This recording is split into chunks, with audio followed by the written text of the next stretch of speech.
talking about, hey, what's up, Valley? If I start talking about like cultural issues, their immediate thought is, well, Biden can do the culture.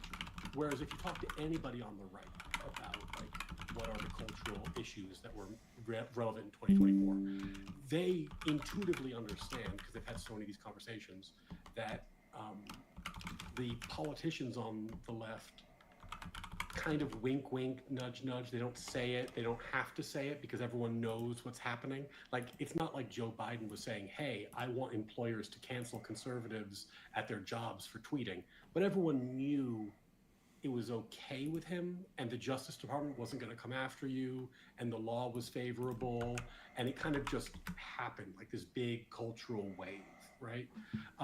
Nobody's saying that like Joe Biden was the one who was pushing and taking down statues and gutting our history, but they were all kind of endorsing the 1619 Project, and when people were taking down the statues, kind of seemed like they were on their side.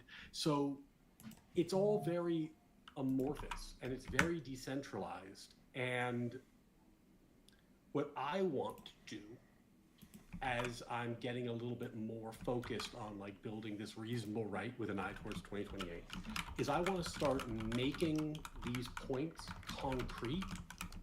And I don't want to sacrifice accuracy, but I want them concrete. I want them punchy. I want to basically I want to be able to have the like hot take Mimi version, the elevator pitch version, the medium complexity version, and the like, okay, I'm going to give you my full dissertation version. And I want to be able to move through them. And I want to be able to move through them fluently with, and not get hung up on what audience I'm talking to, because sometimes they don't have the same background. So I want to be able to build that way these talking points out. And what I'm hoping to do with Lactoid today is figure out how to message originalism for non-lawyers. Okay. Hey, what's up, average debate enjoyer? Yeah, man, you do an awesome job at this, by the way. I appreciate the way you research for your debates and kind of get everything organized. And this is important for me because if I'm being critical of myself, one of the things that happens in these conversations is that oftentimes I'm either in like debate mode and I'm just like going, or I'm in like law professor mode and I'm giving this like dissertation. And I think I need to have I'm Sam, founder and CEO of Manifest, a product design company making everyday products designed smarter. To launch more breakthrough products, I need a card with greater spending potential. I think this is going to be an interesting The conversation. Ink Business Premier Card from Chase for Lactoid, Business. what up, buddy? Make more of what's yours. You're on mute, by the way. Oh, no worries. Yeah, so that's the hope.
desecration of Gallencourt.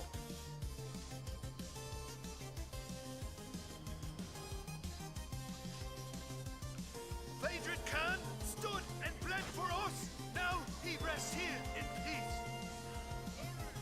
The heathen horde is at our holy gates. Protect Phaedrus' tomb and the holy city of Gallencourt. Protect the city of Gallencourt and safeguard Phaedrus' tomb.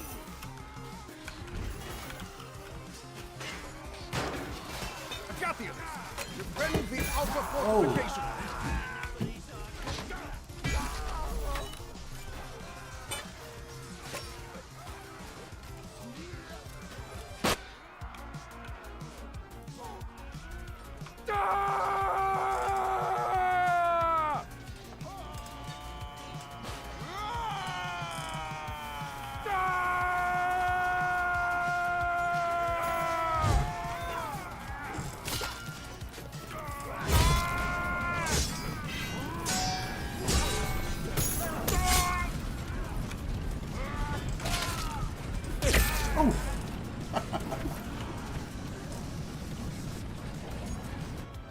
Hello, Landon.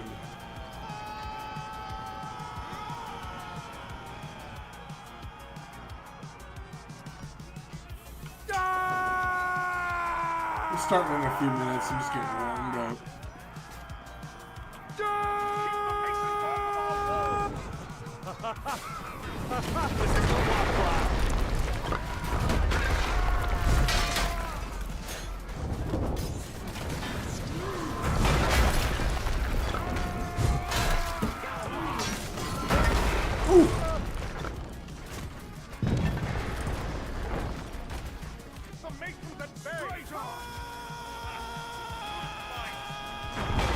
Yeah, I'm ready to go. You saw the document. I'm ready to go.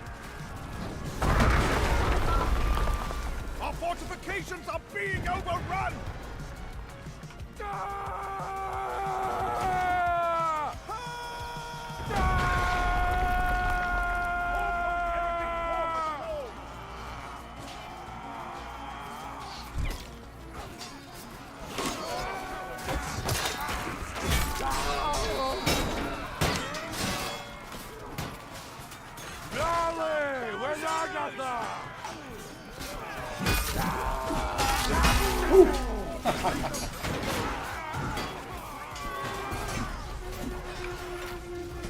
The outer fortifications have been occupied. Fall back to the docks. Defend the flagships.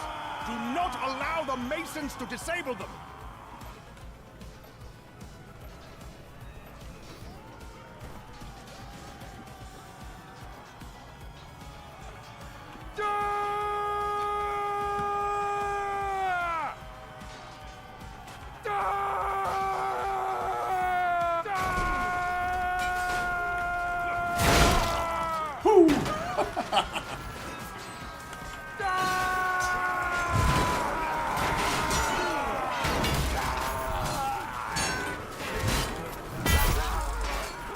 I think I need a faster weapon.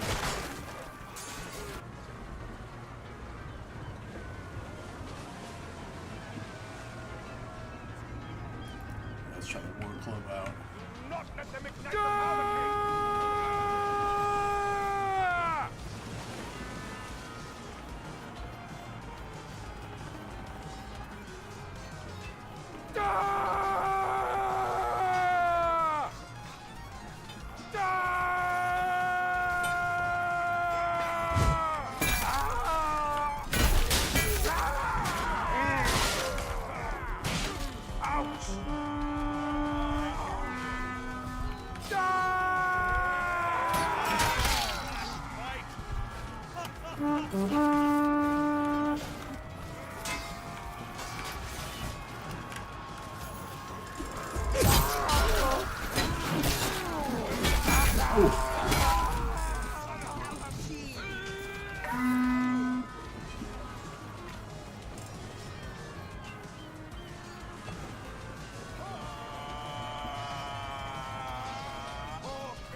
Take our stand!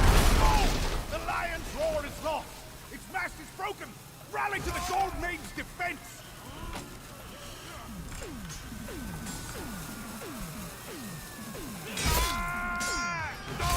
Information's off that ship! Starhard!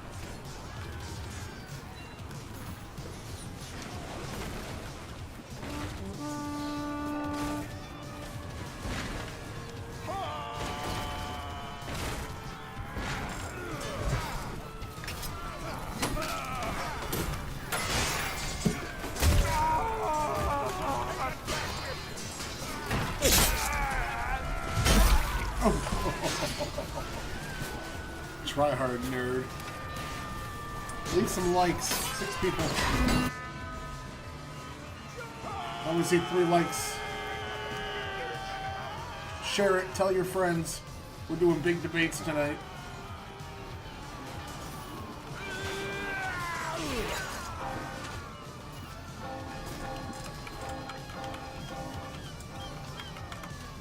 Not let them ignite the powder cake! The ships are lost! Our fleet has been crippled! Gavian, stop them at the main gate! They must not enter the city!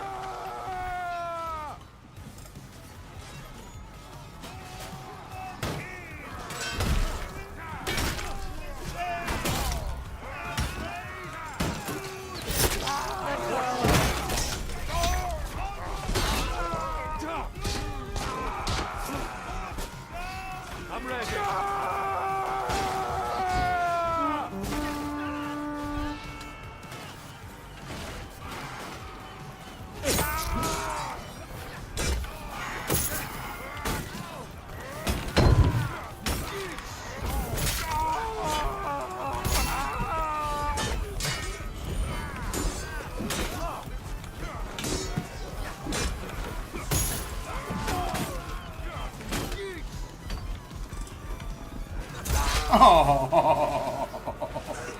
Oh, I almost outskilled them both.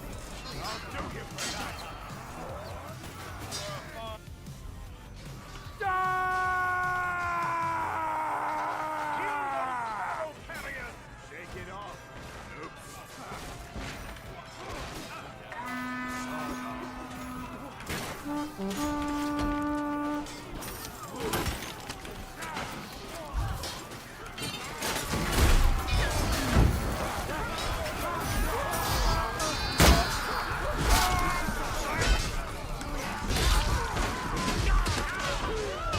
Take off!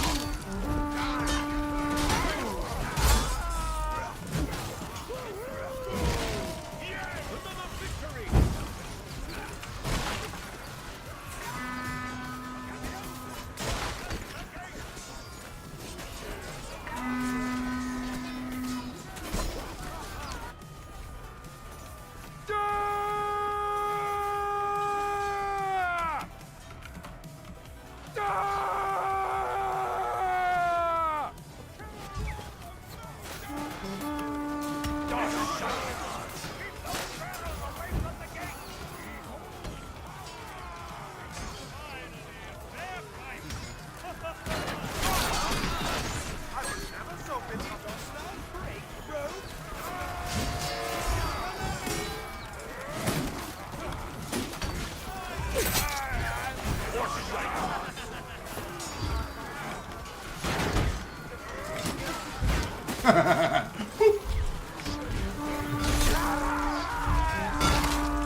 It's up 10 minutes.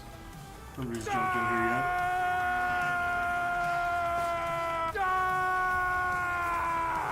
Should I fall? Who among you will take my place? First!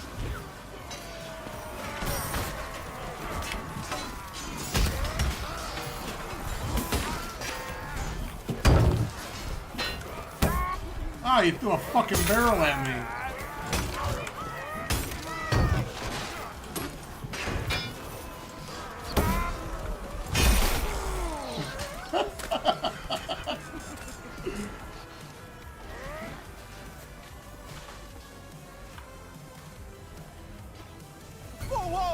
The gate is lost! Defend the outer ward!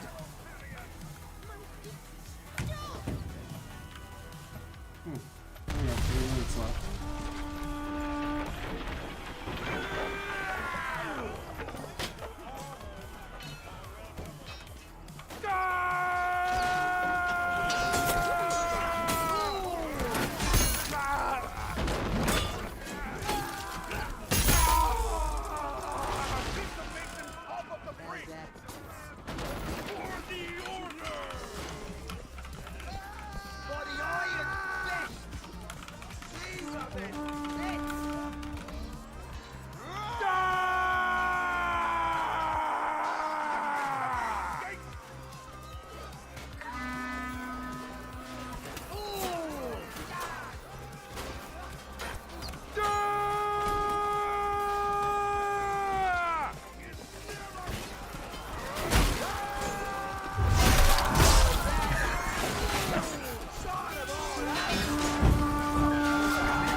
The outer ward is overrun!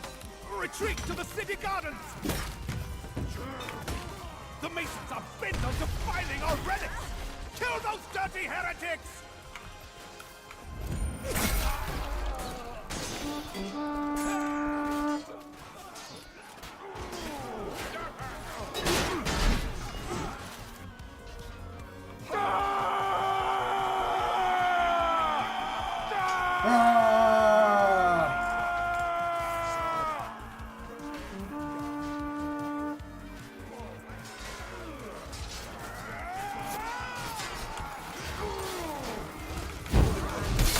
Ooh, that was a good one.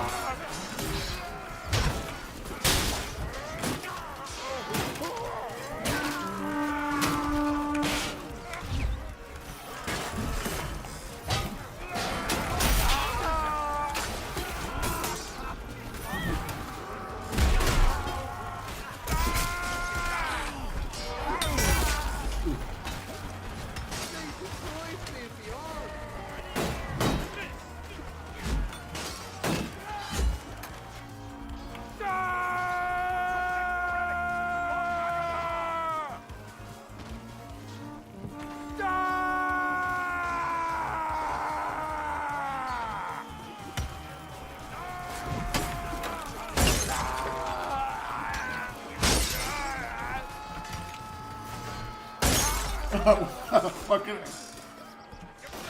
Heroes of all!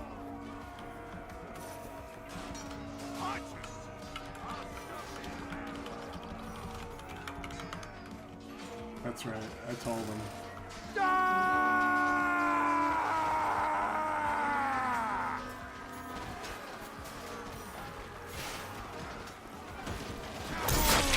Nearly half our relics gates have been defiled! Stop the Mason scum!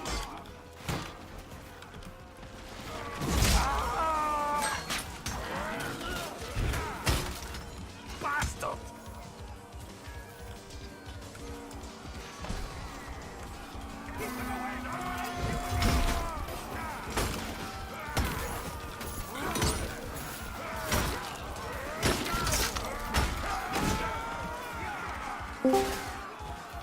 Hello.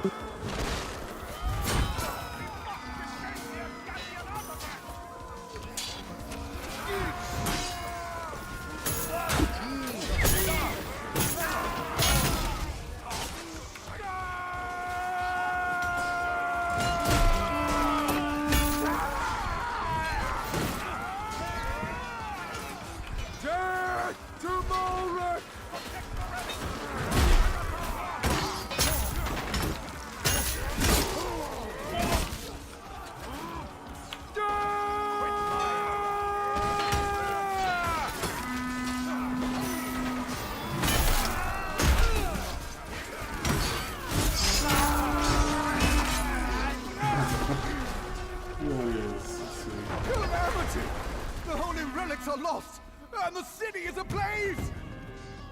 Agathians! Oh, what's defend that, the Grid? church! They must not gain entry!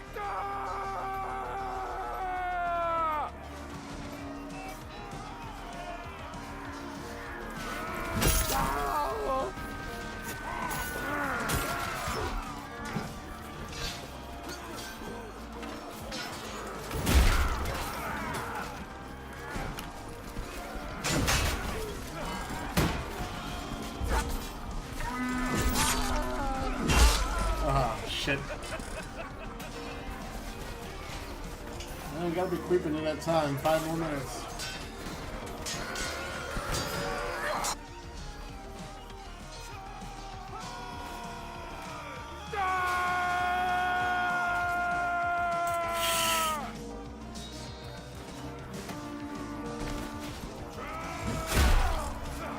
Bitch.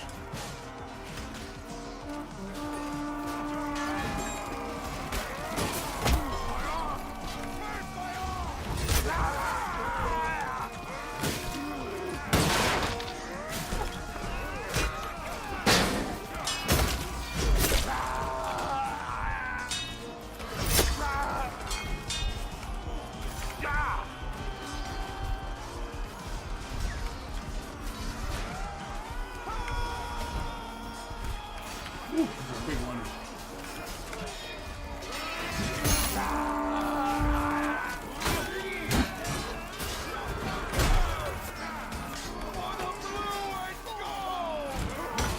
Oops, sorry, buddy.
Make the final stand and protect Lord Phaedron's tomb! Wow, they got it that quick.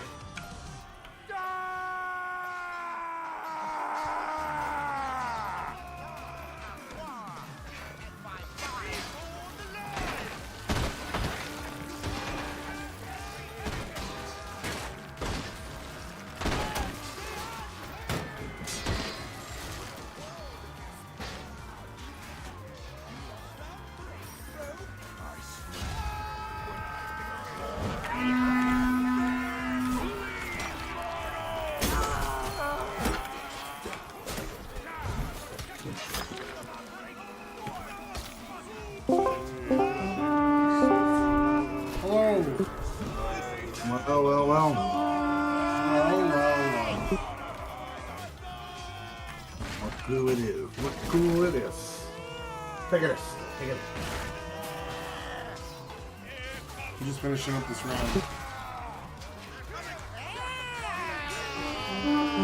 Take it. Take it.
Cannot.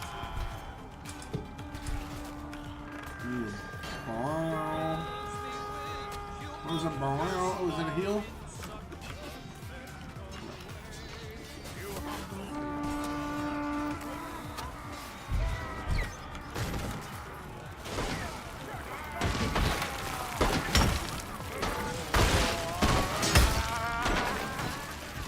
Matrix Torment being vandalized!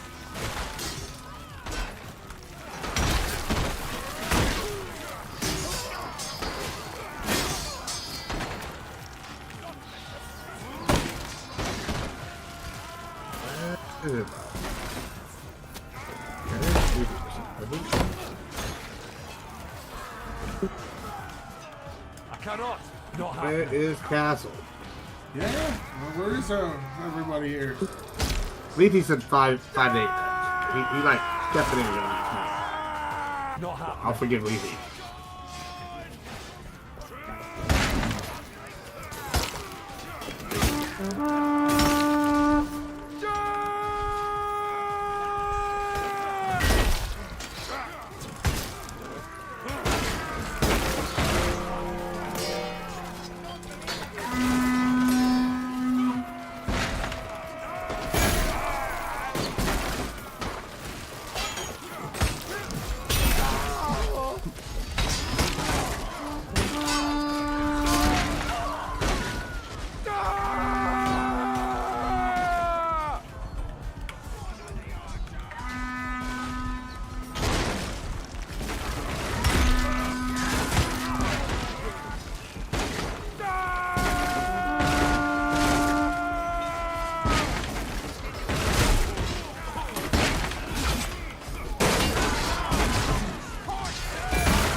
Curse goes the red and black!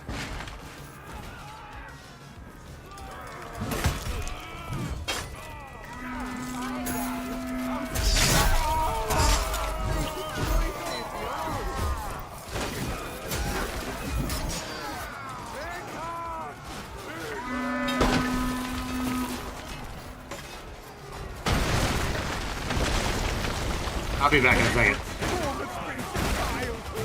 We are left. Okay.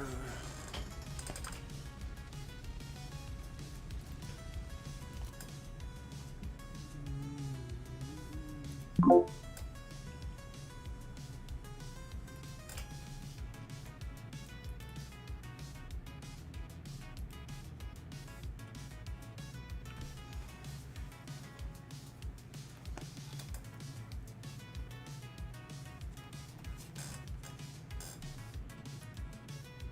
are we watching? How do I start an F-16? The question's real. I stole an F-16. Flip the master, all the lights begin to feel. I stole an F-16. Set the fuel pump, start the number 2. I stole an F-16. Engines whining as the turbines chew. I stole an F-16. Turn the RVR power on bright. I stole an F-16. Horizon centered, the line set right. I stole an F-16. Oh, watch the gauges and the needles climb. I stole an F-16. Wait till 20, it will take its time. I stole an F-16. Throttle back down to idle mark. I stole an F-16. Jet breathes deep with a rumbling spark. I stole an F-16. Unlock the gate and push it free. I stole an F-16. The bird comes alive with a roar of glee. I stole an F-16. Roll out PRE, out power on bright. I stole an F-16. Horizon centered, the line set right. I stole an F-16. Bolivia, Bolivia, Baba, Bolivia, Bolena de Shemomaro, Baba, Bolivia, We're just waiting for the last Judge Castle, then we'll get live.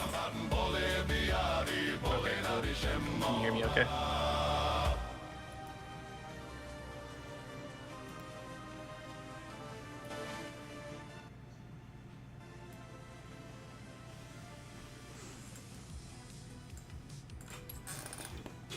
My sketty. All right.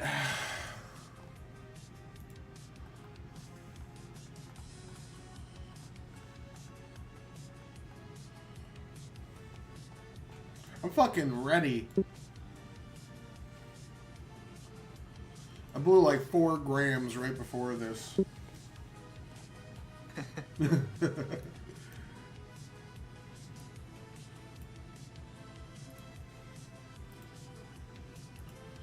Okay.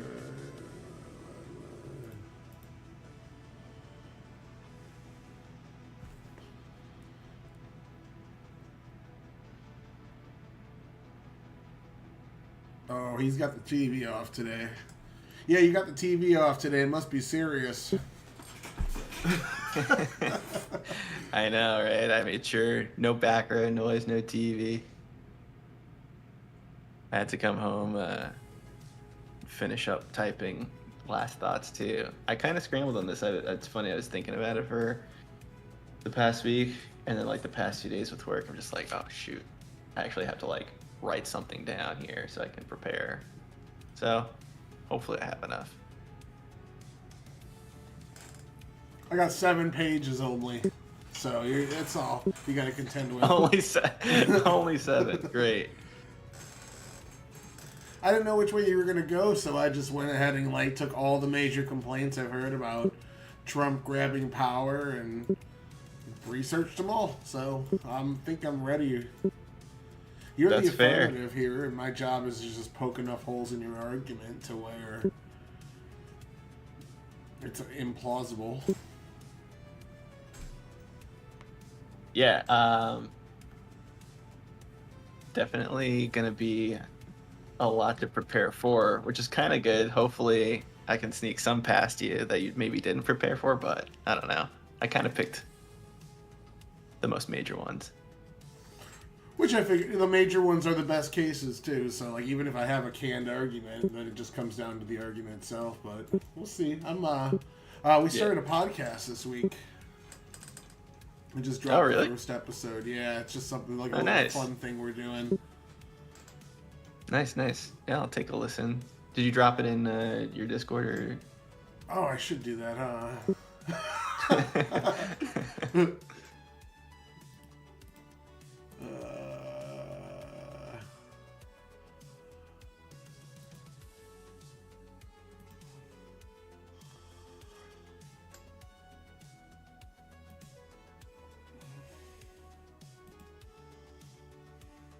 We'll give it like 3 minutes. You should be any second. Yeah, no problem. No, I'm just waiting. Grid, we're waiting on Leafy. He should be here in like 2 minutes. There.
I'm gonna go live at the end of the song, so in about 1 minute I'll go live, and then we'll kick it off here, and Leafy will join before then.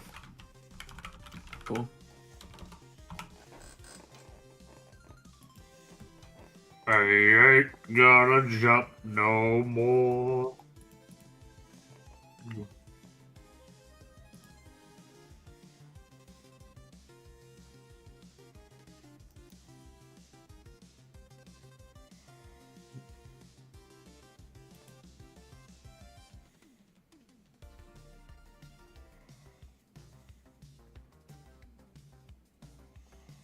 All right.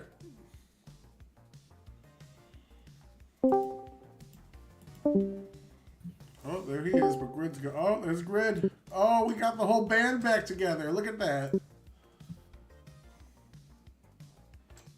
Not on my bingo card for a Thursday, but here we are. All right. Good timing. Let's do this. You have specific bingo cards for specific days? Yeah, absolutely. Don't you? My. No, I just take them all at once and then, like a grandma punching out 6 different ones.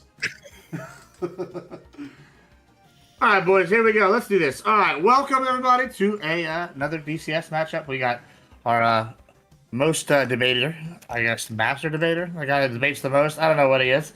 Tyler here.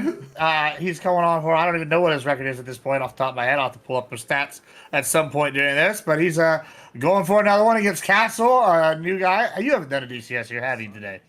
No, yeah, good. So exciting. We're getting more people in. Tyler's basically our, I don't know, what do they call it? Jobber for all the new people. If you can beat Tyler, if you're good. If you're not, yeah, we're going to see where you stand right off the bat. Welcome in, everybody. So we got a good one today. It's going to be the debate championship. Trump central power grab threatens the foundation of American democracy. That's what y'all agree on, right? All right, cool. Which one of y'all's the AF? He's the AF. You're the AF. All right, cool. Well, let's get everybody intro first, and then we'll do actual openers. Tyler, go on and tell us who you are, what you do, all that good jazz. Average debate enjoyer. I do average debates and moderately enjoy them as well. On top of that, we started a podcast this week, Pentuple, myself, and Druid. Check that out. It's pretty funny. We're working on the editing and stuff still, but Sadie did a fantastic job.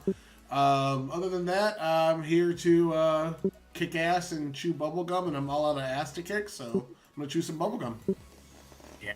And for all the people that are on my stream that missed that fantastic opening line, yeah, which is going to be the Debate Championship Series. We're doing Trump Central Power Grab threatens Foundation of American Democracy. We're muted, so y'all sure got that great entertaining opening. The rest of y'all fucked up. I guess, and by y'all, I mean me. All right, so Castle, tell us who you are and where you're from, what all that good jazz. Cool, yeah, thanks, Gibbs. So I'm from New York. You can find me at CastleGuardYT on Twitter, or just CastleGuard on Twitch. Similarly to Tyler, love debating, like to get into politics, sports, pop culture, all that stuff, and just talk about it. Just like having good conversation with people who can hold a good conversation. So yeah, if you like that and you like kind of unbiased center-left takes, I'm the guy to follow. Fantastic. Thank you so much. Grid. Yeah, I'm Grid One Motorsports. I am an unreasonable man. That is the name of my channel. I do all kinds of things. Mostly, I do some debates. I do some interviews. We have great discussions all the time. I am not center of anything. I am on the right. I'm a constitutional conservative, and I'm here to judge and judge well. Fantastic. I am excited. And last but certainly not least, Lethy. Thanks for stepping up, being our last minute fill in. Appreciate it. Always coming through the clutch. No problem. Tell us who you are. What you do. Boy Lethy Water Kai on all platforms. I mostly just hang out and talk to people, and we'll every now and again get in a debate. I guess you call me a regular run-of-the-mill liberal. Anything that's not center-right or to the right of that. And yeah, I just here to support Gibbs. Fantastic. Thank you so much. All right. So I gave you all a rundown. For those of y'all that don't know, we're going to do 7-minute openings, and then we'll get to it. And it's going to be exciting stuff. If I interrupt, I'm going to be interrupting for, monetary reasons or for clarification questions. And the judges will get a chance to ask questions at several points throughout this. Are we ready? Everybody here? All right. Fantastic. Let me just pull up my stopwatch, and we'll be good to go. Perfect. All right, whenever you're ready, Castle, go ahead and start us off. You got 7 minutes. Awesome. So, in order to threaten the foundations of democracy, which is the title of this debate, how Trump's central power grab threatens the foundations of American democracy, you have to establish what those foundations are. And there are 3 important foundations that I think most people can agree to, which would be the Constitution, or aka the rule of law, separation of powers, and federalism. And Trump has threatened all 3 of these foundations in various ways through various power grabs, which has put our democracy on a shakier foundation than what it was just a year ago, all for personal gain and revenge against his political opponents. Now, Trump has ruled like an authoritarian figure surrounded by yes men and women in his cabinet, and is using the very democracy we have now to favor himself over the country, using methods that have pitted Americans against each other, which has only put more of a strain on our relationships with our families, friends, neighbors, and alike. Earlier today, federal judge indicted Letitia James, the Attorney General of New York, for alleged bank fraud and false statement charges. This was done after the fact that one of Trump's White House staff secretaries, Lindsey Halligan, was then appointed U.S. Attorney of the Eastern District of Virginia, who had no previous prosecutorial experience, and came right after forcing out the previous Trump-appointed Eastern District Attorney Eric Siebert for not pursuing charges against Letitia James. Halligan was even questioned by the Attorney General and Deputy Attorney General for lacking the experience before Trump appointed her anyway to go after his political opponents. Just yesterday, Stephen Miller went on CNN saying that President Trump had plenary authority when it comes to deploying the National Guard to Chicago under Title 10 of the U.S. Code, which is not only a wrong interpretation of Title 10 itself, but extremely concerning that the President's Chief of Staff has advised him as such, which would grant him absolute power with no limitations on what he can do, which is exactly what the country was founded on repudiating, and is exactly what the Constitution tries to prevent from happening. 2 days ago, when addressing protesters in Portland for burning the American flag, Trump said he was implementing a 1-year penalty for doing so, and said he took the freedom of speech away because burning the flag agitates and irritates crowds. The Supreme Court has already settled this issue of flag burning already. Justice Scalia writing in Texas v. Johnson that the government cannot ban the expression of an idea just because others find it offensive. And symbolic protest is protected speech, and Trump is now using his powers as president to attack that fundamental right, with his own Attorney General Pam Bondi on the record claiming that there is, quote, free speech and hate speech, and the government will target anybody who engages in hate speech. And they will execute any American that they deem Antifa over the weekend during the Chicago protests. So free speech was even under further attack when Trump used a transnational crime unit of the Department of Homeland Security to secretly target campus protesters earlier last year, leading to a Tufts University student to be arrested for writing an op-ed article saying that the school should divest from companies tied to Israel, and was recently ruled blatantly unconstitutional by a U.S. district judge. Trump's also been militarizing law enforcement, trying to deploy the National Guard into Portland and Chicago, deeming them unsafe cities, and trying to cite the Insurrection Act as his reasoning. But according to local and state officials in the states of Illinois and in Oregon, police chiefs and citizens of both cities, nobody is asking for this type of enforcement, and it's not legal to do so. Back in 2020, Trump sent the National Guard into Portland to protect federal lands and properties, which was a debatable use by legal scholars, but something that a lot of legal scholars said was constitutional. But citing the Insurrection Act to gather up protesters where no insurrection is even happening does not seem constitutional. Trump called for the mayor of Chicago to be jailed for not addressing crime in the city. Said on Truth Social earlier yesterday that Connecticut Senator Richard Blumenthal should be jailed and sitting in prison for lying about his past deployment in Vietnam, calling for Democrats to be handled like gnats on their shoulders and on our shoulders, and many, many other incendiary things. But it's not just governmental employees or politicians, it's private companies and private citizens who are under attack as well. Recently, Trump has pressured private companies and single employees through litigation, public shaming, and regulatory oversight in order to get what he wants. And recently, the Trump admin forced Apple to take down an app that posted locations of ICE agents in public areas after Pam Bondi had direct talks with the company to take the app down. But noting public locations to inform folks of where ICE is located is not a crime, and anybody actually committing a crime against ICE agents should be and would be prosecuted to the full extent of the law. And the app itself did not violate any crime in any way, but they were forcing Apple to take it down anyway. When it comes to media, there is an attempt under the way to use regulatory powers to censor media, which has been celebrated by the Trump administration by pulling licenses of TV stations for anybody who didn't take Jimmy Kimmel off the air, and using its regulatory powers of licensing and mergers to make clear that they can own media if it propagates Trump's narratives and suppresses criticism. Lastly, rigging the rules and slowing dissent is a hallmark of authoritarianism and a sign of a faltering democracy. Claiming that the 2020 election was rigged, firing the head of BLS for reporting bad jobs numbers, and suing pollsters for bad polling numbers, all to point out that folks are against him in the country when things don't go his way. But where it actually becomes unconstitutional is threatening the freedom of the press, and recently the Defense Department sent reporters a memo saying that they'd be required to sign a document acknowledging that they would not disclose either classified or unclassified information that is not formally authorized for publication. The First Amendment prohibits the government from imposing prior restraints, i.e. government approval before speech or publication, which this clearly does. So overall, democracies don't die overnight, and right now, our democracy isn't dead, but it's hard to deny that it is under threat due to the actions of the Trump administration. My opponent will say things like what Trump is doing is legal. If they aren't legal, then the courts would overturn them. But Trump, as we all know, owns the Supreme Court with a majority of conservatives that he appointed and supports, and recently ruled in 2024 in Trump v. the United States that when he was president, he had absolute immunity for official acts of the presidency. And while he looks to replace all judges he can with loyalists, there's no reason to believe that the courts won't become more amenable to Trump and people Trump supports in the future. Trump's DOJ is not shy about who they're going after and why. Trump even publicly saying that he's denying funding to blue states and canceling federal grants for green energy projects because, quote, they voted for the other party. He's threatening free speech and press a foundation that has been tested by the Senate administration?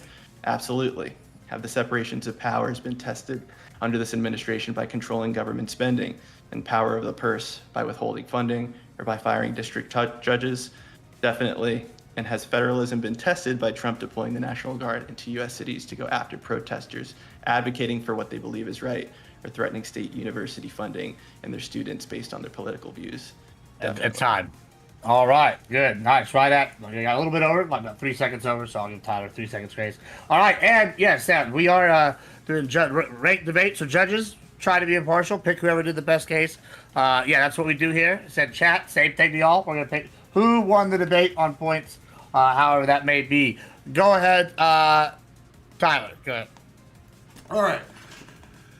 This prompt is Trump's central power grab threatens the foundations of American democracy, and this is just more political, partisan, fad faith tactics as usual. The same thing we've been seeing against Trump since day one. He's a fascist, going to take over the country, and anyone that does the same exact things as him is actually justified in doing so. We saw this just play out recently with gerrymandering.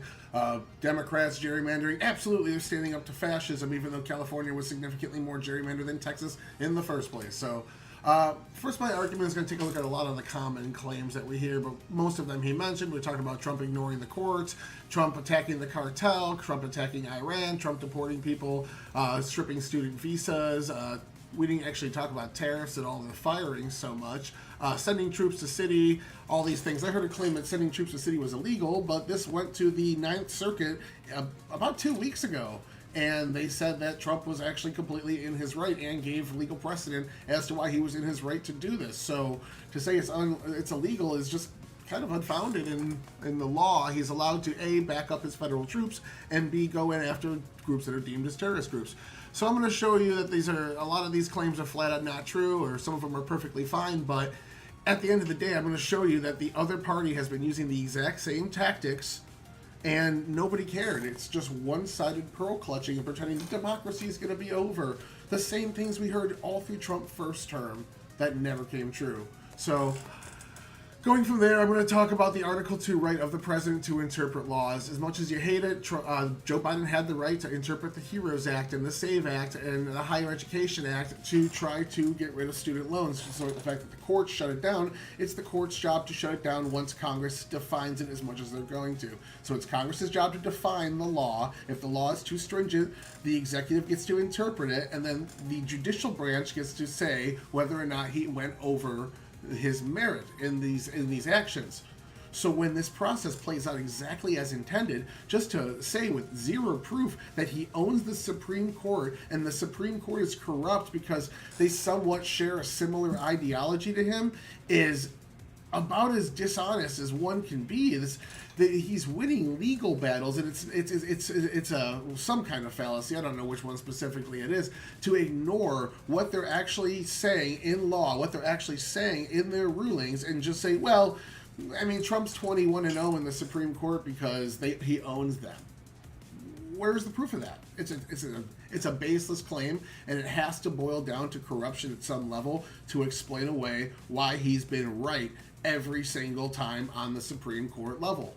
It has to be something other than he's actually right, because then you'd have to admit that you're wrong. So going into this, we're going to see there's two different arguments I tend to see, and it's usually either A, the double standard, it's different when my side does it, it's always for the right reasons, it's always better justified, and it's not actually hurting democracy in any way. And then we're also going to see the second, which is I lost my second. The whataboutism claim. We're not allowed to talk about whataboutism. Everything's about, you can't bring up whataboutism. What whataboutism means when you're talking about the law is legal precedent. What whataboutism means when you're talking about politics is political precedent. When a previous administration goes through something, when a previous legal case covers something, that's how it is moving forward. So we see whataboutism as a common deflection for a lot of the things I'm going to be bringing up tonight, and the reason being is because that's the only way that it gets deflected. If you actually listen to the arguments on merit and see that the other side is equally as guilty, if not more guilty, but nobody was talking about democracy eroding, in fact that they were being cheered on as the saviors of democracy, you realize that this argument is completely without merit. It's completely without teeth. So we're going to go into examples of like the Democrats' cries of fascism. If they actually believed that they were fascism, why were they funding tens of millions of dollars into GOP candidates in 2022 to try to get the easiest opponent? Why did Kamala Harris just say, oh, we'll get them next time, guys, great job, everybody, when she lost? Like, they're LARPing fascism, and then as soon as that's out the window, the election's over, there's no need to bump up the rhetoric to that degree. It's like, oh yeah, fascism, we'll get them in the next election, because they know better. They know it's hyperbole. So I don't know. I see a lot of tactics in the essence of when you criticize a Democrat, you always be talking about somebody in office of a high power. We saw this argument a lot with election denial and Stacey Abrams, but she wasn't the president, blah, blah, blah. It's Dunning-Kruger. The Republicans are always a blob of groupthink. We're going to probably see that tonight as well, where one says something, Stephen Miller says something on the news, and now that's suddenly the legal theory that the administration is using moving forward. I heard three foundations in the introduction. Federalism, which is something that the GOP seemingly is trying to uphold more. Separation of powers, which I'd argue that the powers Trump's been trying to clutch at are presidential powers in the Constitution. We can go over emoluments. We can go over not spending all the dollars that Congress has allocated to you, but these are things that presidents have done in the past. They're all precedented. And then the foundations for democracy as well. I heard these all brought up, but then when I was listening to Reasons How, instead I got one person said this, and one person said this, and one person said this, saying things in a news interview and actual policy and what the administration does are two completely different things. So I also heard in your introduction brought up, you're talking about Seattle. Well, in Seattle in 2020, there was an autonomous zone of 2 blocks of land that was completely taken over by anti-American protesters, and they forced the U.S. government's authority out of it. They wouldn't let police in. They wouldn't let anybody with any sort of supervision over the city in. And we saw crime spike in that area because of these. It was basically unpoliced completely and totally. They were also rioting for months. They were attacking federal buildings. They were attacking state buildings. And Trump was vindicated in sending in the National Guard. On top of that, in California, Gavin Newsom took him to court. We just saw 2 weeks ago the ruling show that he was vindicated. He has the right to send people in. The real problem is, why are we shaming federal law enforcement that's doing exactly what their job is, which is removing illegal immigrants from the country? Why is it okay to announce where they are, to point them out, when attacks against them have skyrocketed 1,000 times what they were last year, when there's been multiple mass shootings now at ICE facilities? We're saying that the police are the violent ones, and we should support the people that are protesting on behalf of people in the country illegally that should be deported. That to me is a complete inverse, and at the end of the day is actually eroding our fabric while pretending to be the ones holding it up. So we'll get into a lot of these details after. All right, perfect. Thank you so much. All right, y'all got about 7 minutes more now, and then we're going to go to the judges for some questions. So, all right, go ahead and fight. Oh, 1 point of order, a little trivia. We looked up his record in the interim, 4-4. So we'll see if Tyler's on the good end of the gatekeeping or bad end of the gatekeeping today. No pressure. No pressure. All right, fight. All right, so you brought up in your introduction Trump was ignoring the Supreme Court. And since I'm attacking tonight, well, the separation of powers, essentially, that he was not adhering to the judicial branch, maybe not particularly the Supreme Court when you were talking about the separation of powers. The only time this has been brought up was in the Garcia case when he was told he had to facilitate his return. He was returned to the United States. He's been through now about 12 steps of judicial proceedings, so he got his due process, and he's going to be deported probably to Uganda, if not a country, Eswatini, I don't know how to say that, but he's going to one of those 2 countries now because he got his due process. Where on the other end, we see now 4 different district judges in hard blue Democratic areas have to be reprimanded by the Supreme Court because they're still ignoring Supreme Court rulings. The last time this happened was during civil rights, and they sent in U.S. Marshals to arrest them because they were upholding Supreme Court-backed rulings against discrimination. Do you just think that the SCOTUS being ignored by district courts is a big deal? And if so, why is that not eroding democracy when Trump is abided by the Supreme Court ruling every time?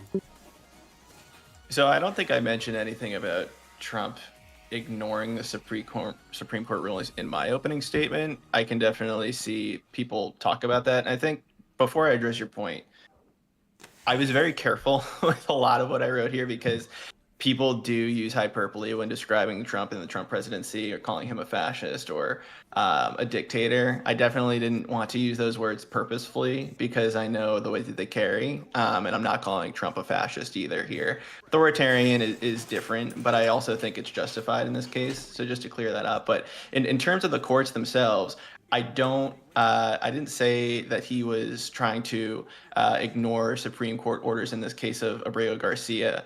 But I do think that Trump has definitely used his public appearances to go after people on the court who may make a bad judgment or write a bad dissent for something that he doesn't like. And I think presidents should be staying out of these matters. You didn't have previous presidents doing this up before, and I think Trump likes to get in the middle of these things when we have those separations of powers for a reason, similarly to how he gets involved with Federal Reserve decisions and trying to oust Jay Powell as well, even though that's a separate argument. But he gets involved with these things, and there's a reason why these are separated and why it was framed that way in the Constitution. I think it's harmful, and your point to these district judges ignoring the Supreme Court, again, I think you mentioned whataboutism before. We're not talking about what Democrats did before, but even if we did, I'm not agreeing with those things either. The problem with Trump is that what he's doing in this term specifically, the first term, I'm not even talking about the first term, but this term specifically, is that he is ramping up what he's able to do more than any other time during his first term. We've already seen it within the first few months, and now it's going to be a year in January. So we're going to approach a year, and he has done more to try to dismantle democracy than at any point in his first term. And I think that's the real problem. It's the amount of ramping up that he's doing that has brought a lot of attention in the press and why a lot of people are concerned. Okay, well, you brought up 3 pillars, and I'm trying to attack those 3 pillars. So when I brought up separation of powers, I did correctly say you said you didn't disagree with SCOTUS. But the separation of powers is showing he's been agreeing with the court's rulings when those rulings finally are ultimately completely concluded. If a district court makes a ruling, that gets appealed, he continues to do action until it's pushed up to the highest courts and finished, or an appeals court finishes with it. So he has been actually abiding by the judiciary. So I'm just wondering where this separation of powers complaint comes from. And it seems like for that, and I was talking about federalism in my opening, the only complaint you brought up for federalism was that he's sending the National Guard in. But we have the Ninth Circuit just last week or 2 weeks ago saying Trump was in the right to do that. And previous examples of us doing it during civil rights as well, which I'm sure everybody here would agree that that's perfectly fine to do. If somebody's ignoring civil rights and using the state to discriminate against people that aren't white, we should see the federal government go in and correct that. Well, in this instance, we saw the same thing. We saw people being attacked. We saw attacks against ICE skyrocketing. He was allowed to send troops in to guard them, to protect ICE and federal buildings. It was, again, I just don't see the separation of powers. Let's address the separation of powers first, being tested under this administration. I mentioned 2 things. By controlling government spending and the power of the purse, by withholding funding, and also by firing district judges. I think we can agree that he fired the Eastern District Judge in Virginia because he wasn't going after Letitia James and James Comey, right? That's why he appointed Lindsey Halligan to that position. I don't think is that debatable? No, but you're talking about the separation of powers. When you have these district judges, those are put in by the administration. Those aren't people that work for the DOJ. But why was she fired? If he has, why was he fired? Well, I mean, it doesn't. We're talking about separation of powers. You're talking about somebody within his own branch of power as your example. So even if they were fired for the most heinous of reasons, that's somebody he has the direct authority to fire. That's not a lifetime. You got about 2 minutes for to go to the judges, everybody. All right, go ahead.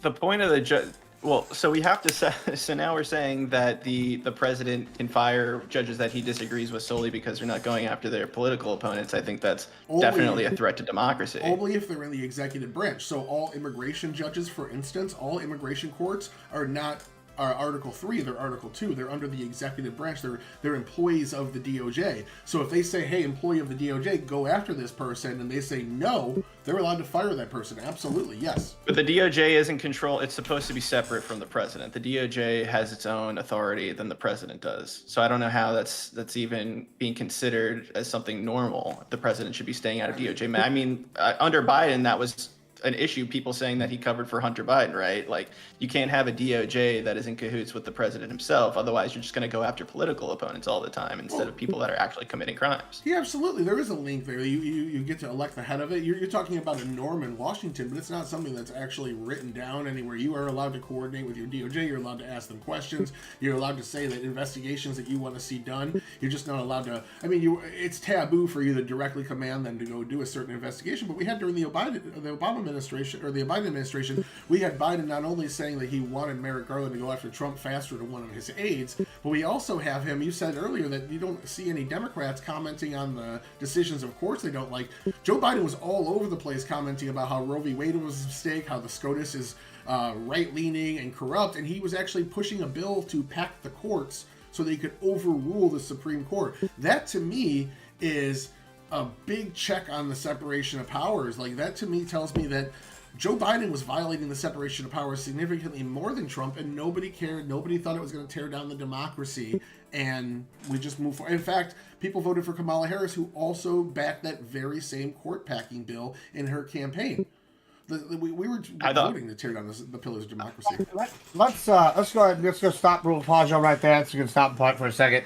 Let's go to the judges. Who would like to ask some questions first? Lethe, what you got? You got any questions? Okay, so when we're talking about the separation of powers, so Tyler, you're saying that the DOJ being a separate power that the president shouldn't be influencing is not a hard set rule. Is there any precedent for this? Well, I mean, it's kind of a taboo.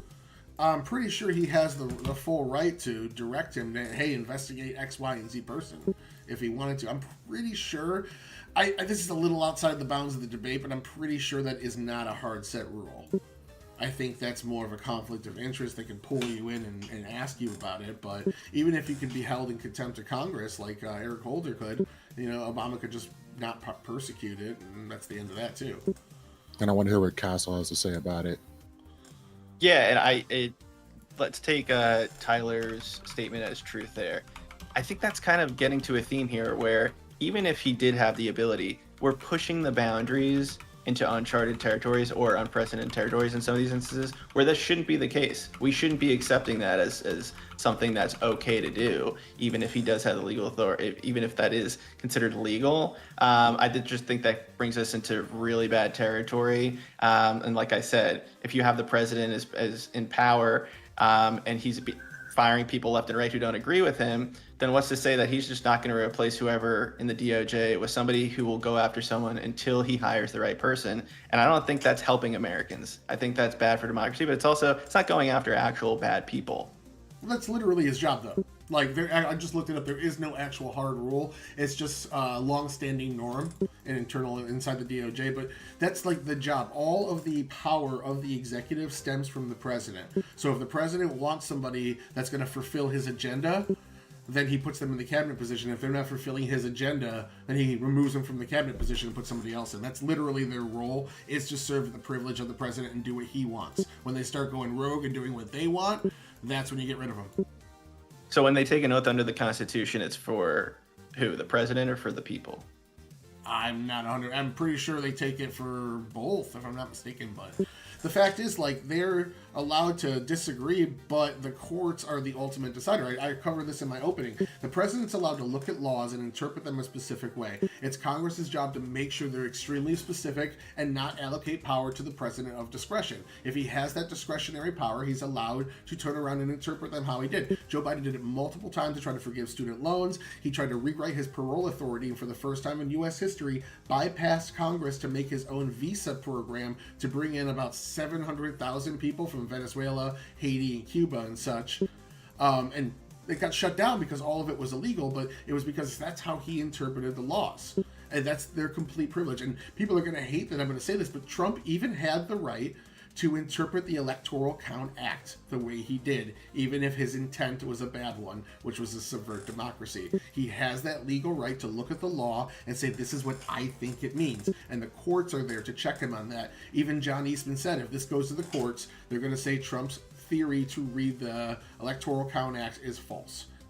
So at the end of the day, even John Eastman knew the Trump thing would fail because of that. So Yeah. Oh, sorry. Go ahead. Yeah, go. Is that all you got, Greg? Not Greg. Is that all you got, Leafy? All right, fantastic. Greg, take us away. Yeah, so I just have one, maybe two questions. First, so I actually do know that the Department of Justice is underneath Trump through because they report to the Secretary of I believe it Secretary of not the Defense, but whatever, not Secretary of State either. But this report, they are ruled over by one of his appointees. He tells the appointee what he wants done, and then it gets done, or the appointee will fire that person. Judges can be fired just like anybody else. They're not elected officials. They're employees.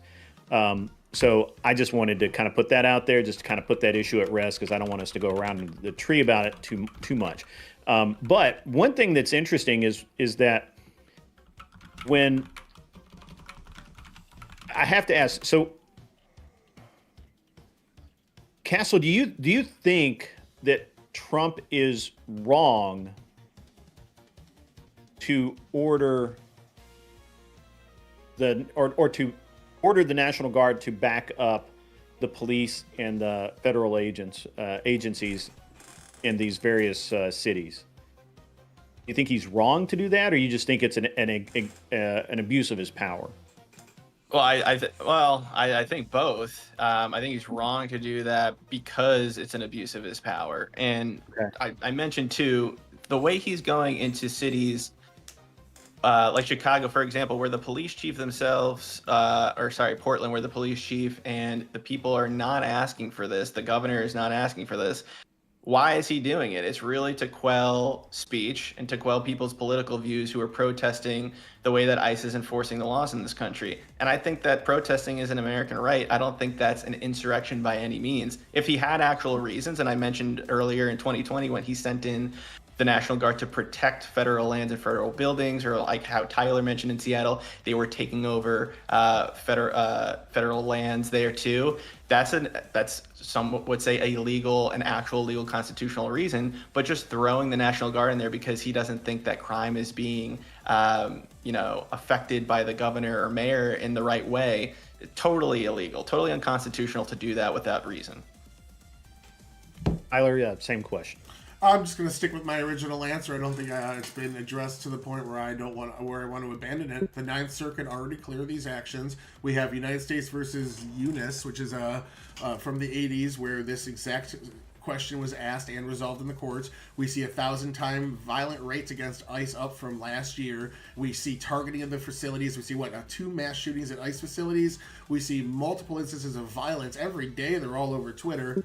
And we have several instances of the state government not wanting the National Guard to be invoked during the Civil Rights era where the presidents invoked them, including JFK 2 times, LBJ doing it once, Eisenhower doing it, all to make sure that the federal laws around civil rights were enforced in racist states. So, again, if you change the subject to something else, everybody agrees this is perfectly fine. They just disagree that they don't think Trump has the right to do it. I think it's just part of it. Oops, sorry. No, sorry, go. Are you referring to the 1967 incident in Arkansas where they sent in the National Guard to force the state to desegregate? I have multiple instances. I have 1957 okay. Eisenhower, JFK. I think you're talking about LBJ in specific, right? Yeah, I believe I am, yeah. Okay, so yeah, multiple. Yeah, so first to you, Tyler, it's the inverse of what's happening right now, right? The state was the problem, and the National Guard was sent in to protect the citizenry. In this case, the citizenry from their government. In this case, we're protecting the government, the police, and the federal agents there from the citizens.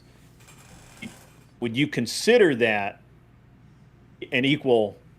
I'd say that's one way to look at it. The other way to look at it, though, is there's federal immigration law that's not only being ignored, but oftentimes we see the states actually working to subvert it. Multiple judges have been arrested now for letting illegal immigrants out their back door, keeping MS-13 members in their house and giving them guns that were used in shootings, things of that nature. We've seen this multiple times now where the enforcement mechanism for the federal government is being hindered by the action of the states. So it's their job to go in and make sure federal law is actually being enforced. The same way Obama did to California when he need to raided get them over and over Castle's for answer. weed. I'm sorry, Tyler. I need to get Castle's answer to the same question. Did you catch that, Castle? Yeah, can you just sorry. Yeah. So in 1967, I believe it was 67. I don't have notes in front of me. The National Guard was sent in to force the state to comply with the federal desegregation laws. In this case, they were protecting the citizens from their government, from the state government. What we have now is the exact opposite, right? Now we're protecting our federal employees, our government, from the citizens. Do you think that that's an equality? Do you think that's completely different? Do you think it was right back in 1967 to do that? Yeah. Okay. Got it. I would say that for me, they are different, right? You're protecting a protected class of people. In this case, I'm not saying, and let me be clear, I said before that people who are attacking ICE agents should be prosecuted, and that's not legal to do. So I'm not saying people have the right to attack federal agents. What I'm saying is that sending in the National Guard, and this has nothing to do with ICE, sending the National Guard into Portland is not legal based on what Trump is asking the governor and the mayor of cities like Portland and Oregon to do, because he's looking for crime to decrease. That's not why you send the National Guard in. So when I'm talking about ICE, or when Tyler's talking about ICE being attacked, that's fine if you want to go protect your federal agents from being attacked by people, but allowing them to protest is also a legal right. And that's why I'm saying that Trump is cracking down on protests. And that's where I think the difference is between those two examples. Okay, well, you guys can fight that out. I just wanted some answers there just to get some perspective, so you guys can argue that out. Yeah. Thank you for that segue. All right, y'all are going to have another about 8-10 minutes here to fight, and then we're going to judge it again. So go ahead. I think we said all we need to on that. I said that it is legal. He said it's not. I think that the police, we both agree that the attacking ICE is bad. He's just saying that sending in the next wave of backup for the federal agents that are being attacked is also bad. Where let me ask a question just to move things along. All right, so the prompt here y'all talking about is like a threat to democracy, kind of, right? Is that what we're talking about? All right, cool. So, sure. What is like an eventual outcome do you see going forward if things keep going the same way? Like Tyler, I'm assuming you're going to want to say one way, you're going to say different. What do y'all think? Here, go ahead. I'll start with you, Castle. What are your thoughts? Yeah, so I think that what Tyler said, where people overhype things and say this is going to be a fascist takeover, or John actually said, I'm saying that this is taking time. This isn't going to start with Trump and end with Trump. It may start with Trump, but it's slowly eroding our democracy over time when we have these things that become, commonplace now. So if a Democrat, and this is coming from somebody who's saying, let's say that the things that Trump is doing was a Democrat in office, was cracking down on certain things a similar way, going after religious organizations or going after people who lean right or MAGA supporters, who he doesn't support, taking away their funding for just because they're in red states and things of that nature, where I'm saying these are things that authoritarians do to affect change in our legal rights over time. So we're going to see democracy slowly wane. And I'm not saying that we're going to have a dictatorship anytime soon, but I think that, we've seen it with the Patriot Act. We've seen it with certain laws being passed. When you have certain people who make up a majority in Congress, we're seeing that going to happen now with gerrymandering that Trump is advocating for. So when you have an overwhelming force from one side, and it becomes more and more extreme, you're going to start getting more extreme laws, and I don't want that to happen for either side. I just think in this case, Trump is doing it from a right-wing standpoint, and I think that's over time, if this continues, it's bad for democracy. What do you think going forward? Okay, so we had his 3 starting federalism, separation of powers. I think this goes into what you're talking about with foundations of democracy with voting. The gerrymandering fight is up to the state level, and again, like Texas is saying that their gerrymandering needs to happen, and they went forward and did it, which abides by state laws. California also has the right to do it. A bunch of states now, left and right, are doing it. I don't know what this has to do with Trump eroding the pillars of democracy. He's not in charge of this. This is. Well, do you acknowledge that Trump had called the governor of Texas to change? Well, hold on. Let me ask a question, Castle, and then I'll let you ask that question. Yeah. Like, okay. So Castle addressed this here, Tyler, and I think this is actually something I would like to hear you answer. He said it's not necessarily Trump himself, right, as the major threat. It's that. It's what he's going to like kind of go down the line, right? It's like, okay, it's a slow erosion. What is your answer to that concern? Like on your side, why is that not something people should be concerned about as a threat to democracy? I mean, it is a little bit concerning, but at the end of the day, we go in those ebbs and flows, and sometimes everyone's at each other's throats. It's not even close to as bad as when we were in the middle of a fucking civil war. There's definitely been times where we've been more divided down partisan lines, and if you look leading up to the election, the number 5 issue for Democrats and number 3 issue for Republicans was the parties getting along better and working together more. So I really think there's a big foundation of a lot of normies that aren't on the internet that really do want that solid country back. I don't like Trump's rhetoric, but like his policies, which you see in polling all the time. 80% of people want him to shut his mouth, but 50% like his policies. So I think that we are going to just bounce right back. I think that the guardrails are going to hold, and they have been holding. And so far, I don't see it as bad as the separation of powers argument. Trump has abided by every single Supreme Court ruling that's come down since he's taken office.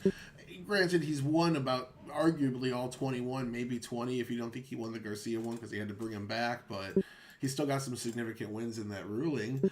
And the fact that he's abiding by the separation of powers, how federalism is just now a dispute between me and him as to if he should let troops in there because we've agreed that the Ninth Circuit Court said it was legal. And I don't see gerrymandering as a strong argument to say that Trump is eroding this. If it's a bunch of people over time, maybe you got a point there. I hadn't really researched to negate that, but it doesn't really fit the prompt of Trump's central power grab threatens the foundations of America's democracy. Because it's not a central power grab. It's literally state-level policy.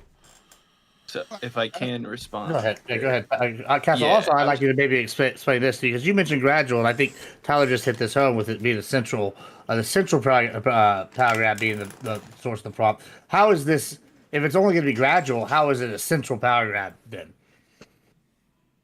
So I think the gerrymandering point I was going to make kind of flows into this. So Tyler mentioned it being state, not central. But if you have the president asking state authorities to make rule changes mid-decade, which don't happen, I think it happened maybe one time before in Texas, but you're having other states look at this, Missouri, Indiana. And the only reason Democrats are looking at gerrymandering back in California is to offset that. So it wouldn't be Democrats saying, hey, let's gerrymander for the fun of it. It's to only combat the force on the other side, because Trump knows that the midterms may not be in his favor and needs as many House seats as possible to keep a majority there. So I think when we talk about central power, it's also the influence of Trump at the federal level for state actors, state governors, local city officials as well, to make sure that they are listening to him and doing what he says. Otherwise, he's not going to have their back, and it could affect them in the future for their political future. So I think people noticed that in his first term. People noticed that if he disagreed with you, you were on the chopping block, and nobody wants to lose their job in Congress. And he obviously understands the power that he holds and his popularity within the conservative base. So I think it goes hand in hand, state power and central power. He's using the force of the presidency to kind of push the envelope. Let's see, like a unitary presidential theory would say he'd be seizing that power for himself. But what we're arguing is he's calling state level leaders and saying, change your elections so we get more power in the congressional house.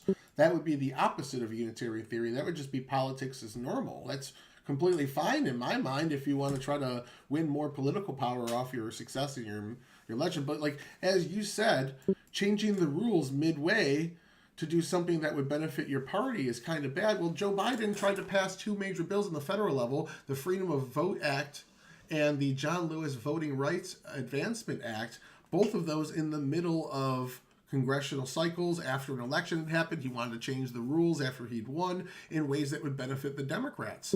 So you're saying Trump... How would the John Lewis Voting Rights Act give people less rights or ruin the foundation of democracy. I didn't say it would. I don't think it would. I think it would allow more fraud, which would definitely. Okay. I mean, it's just changing the. You were talking about changing the rules midway through. How would gerrymandering undermine democracy? It's been part of democracy since day one.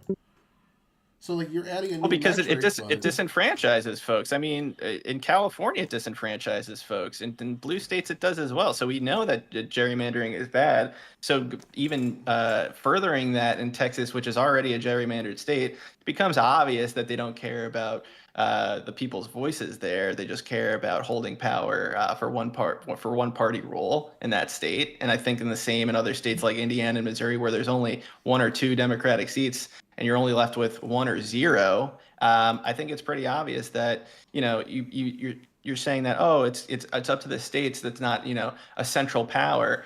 I mean, let's be real here.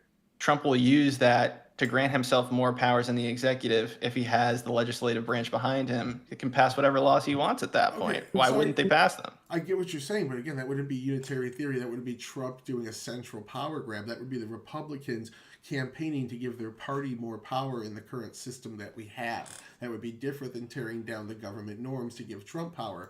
And again, we're talking about wait. But how would passing a law that says Trump has more power than he does now not help the executive branch? I mean, you could hypothetically do that, but that would be a different step. That would be an indirect step. The way that they're doing it right now is they're trying to get another branch of government more power, which was not Trump. This is the House of Representatives. And we're talking about Trump's central power grab threatening the foundations of American democracy. If gerrymandering has been there since day one, has always existed in states and been disenfranchising people the entire time, I don't understand how Trump calling a state senator and saying gerrymander as bad as the other side is threatening democracy any more than it's already ever been threatened, since gerrymandering's been a part of it since day one. I just don't see that. Let me ask this time. I would like you to answer this. Then we're going to go to the judges after the answers. I'll maybe give Castle a chance to answer this, right, as well. All right. So I think that I have a question though. So you just mentioned in that scenario right there, President Trump calling a senator, right? You would agree that there's a legislative branch, a judicial branch, an executive branch, right? Yeah. Yes. Okay. So when I see this, I guess my question is, since I'm a righty and I don't like exactly strong, huge government, the idea that Trump using his executive influence as the leader to call somebody that's relatively lower down the totem pole, like regular senator, or even a state senator at a state level, you don't see this as a step against federalism and a step against separation of powers, or because it seems like you just think, oh, influence is fine, but influence is part of the soft power of the president. You don't see that as a potential issue, or no? You, Tyler, first, yeah. I mean, it could be. Any action that could be taken could be, and that's why we got that immunity ruling. That it's really got a lot of legal gray areas. But yeah, when you are elected in a primary to lead your party, you're de facto the party leader, and calling up state governments and saying this is how you should do certain things to be on key with our national message. Or maybe you're in a purple state, maybe you actually go here, you're going to reject X, Y, and Z policy because it's going to look good to the moderates in your state so you can win, blah, blah, blah. Things that we've seen with Joe Manchin in the past. That's your job as the party leader, is to make sure your party gets power, is to fight to get your party power. I see nothing wrong with it. And even if you did think something was wrong with it, you can't argue that it's a central power grab by Trump's administration in the executive branch. It's state politics to make them have more House seats. It just has very little to do. All right, I'm gonna let you go ahead and answer that, Castle, and then we're gonna go to judges. Go ahead. Yeah, so I think Tyler is thinking about it short term. And again, this isn't something that I've said that democracy is going to end anytime soon. But when you're handing the legislative branch more power for one side of the aisle, you run the risk of threatening those foundations if they want to grant the executive more power through law. And Congress has the ability to do that if one side were to be able to generate more House seats in and we know the states that are growing, right? It's not any fault of the state of Texas that more people are wanting to live there, but a lot of liberals are looking to move into Texas as well as conservatives. And we're seeing the people who are represented in those states are only leaning to one side. And I think that's dangerous long term. I'm not expecting Congress to, hand over their power from the legislative branch to Trump right now, but it doesn't have to be Trump. It can be somebody who Trump wants to be the next president. Could be JD Vance. JD Vance gets elected, whoever's after him. So I think this leads us down to a bad road, and that's where I'm trying to get at with the whole gerrymandering pieces. I don't want to see either side use that to their advantage, and it's definitely been used more. Like you're saying, he's calling up a senator to help his party out. Well, we know that mid-districting or mid-decade redistricting is not a thing. And it's not normal. So if this happened after the decade and you're like, well, you could say that Trump, what he's doing is just what happens with every census every 10 years. The fact that he's getting involved in the middle of the decade is not something any president has ever done. Obviously, Texas as a state has done it, but getting involved directly is something that a president hasn't done before. And it's definitely being used more as a political tool than we've seen in the past, where states may have decided this on their own without political influence. All right, let's go to the judges' grid. I think you should start us off this time. What you got? All right. So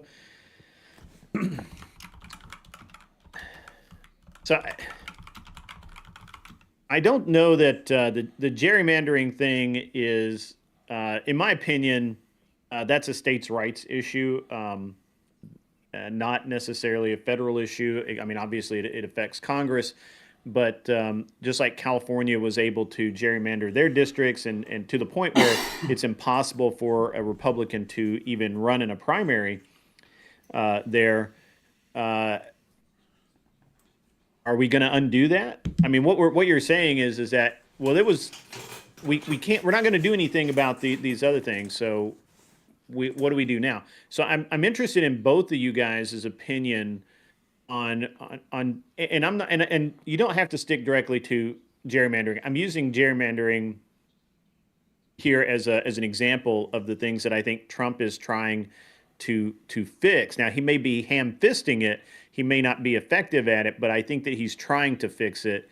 And I would like and I don't care which one of you go first, but I'd like to hear how you think Trump is either succeeding or failing at what he's actually trying to do. Gerrymandering is a small part of a much bigger theme with Trump. And so rather than get bogged down in the details of one specific issue, I'd really like to hear the global point of view on the issue. So who wants to go first? Okay, Tyler, go with it. So I would say that overall, what Trump is trying to do with he is actually seizing power. A lot of those powers have been things the presidents prior to him have had. Spending with congressional authority. When Congress allocates a certain amount of money, you have to spend it all exactly how they want. If you can get the job done for cheaper, you should be able to return money to Congress, but currently you can't do that. Looking in the past, if you look at the Louisiana Purchase, that was made with money that Congress allocated to build warships. Instead of building warships to go to war with France, we instead turned around, took that money, and made the Louisiana Purchase to buy more land and a peaceful ally with France. So there are times where these things have been part of the president's power, and I want to say it went away under post-Nixon.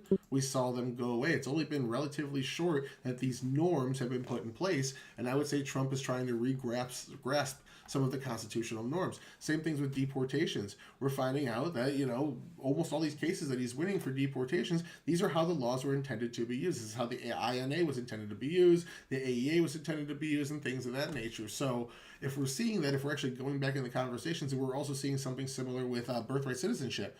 The claim that they filed with birthright citizenship goes into the debates that Congress had prior to implementing the 14th Amendment, showing that it was not supposed to be for people that were in the country illegally or that had permanent residence in a different nation and just came here for X, Y, or Z reason. And we're seeing Trump go in and argue different interpretations the same way Biden did, the same way every president has the luxury to.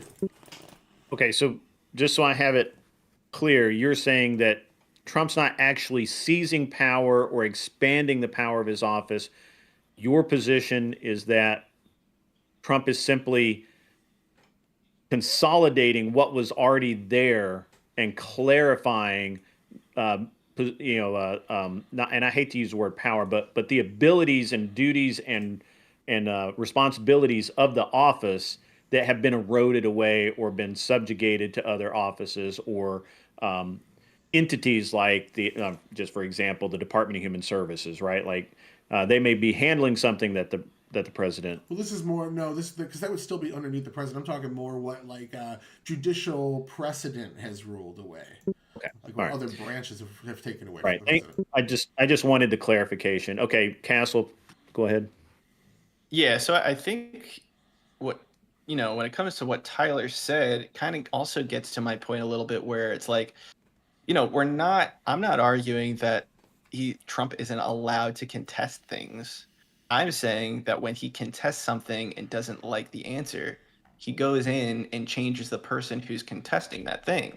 And so we've seen it already with the Letitia James case, and appointing a White House staffer as an Eastern District judge there in order to go after his political opponents. So that's where my problem comes in with the central power thesis here is that, trying to see if birthright citizenship is illegal or the way that SCOTUS has, made their ruling on it, that's fine. But then going in and saying that, the person in SCOTUS is...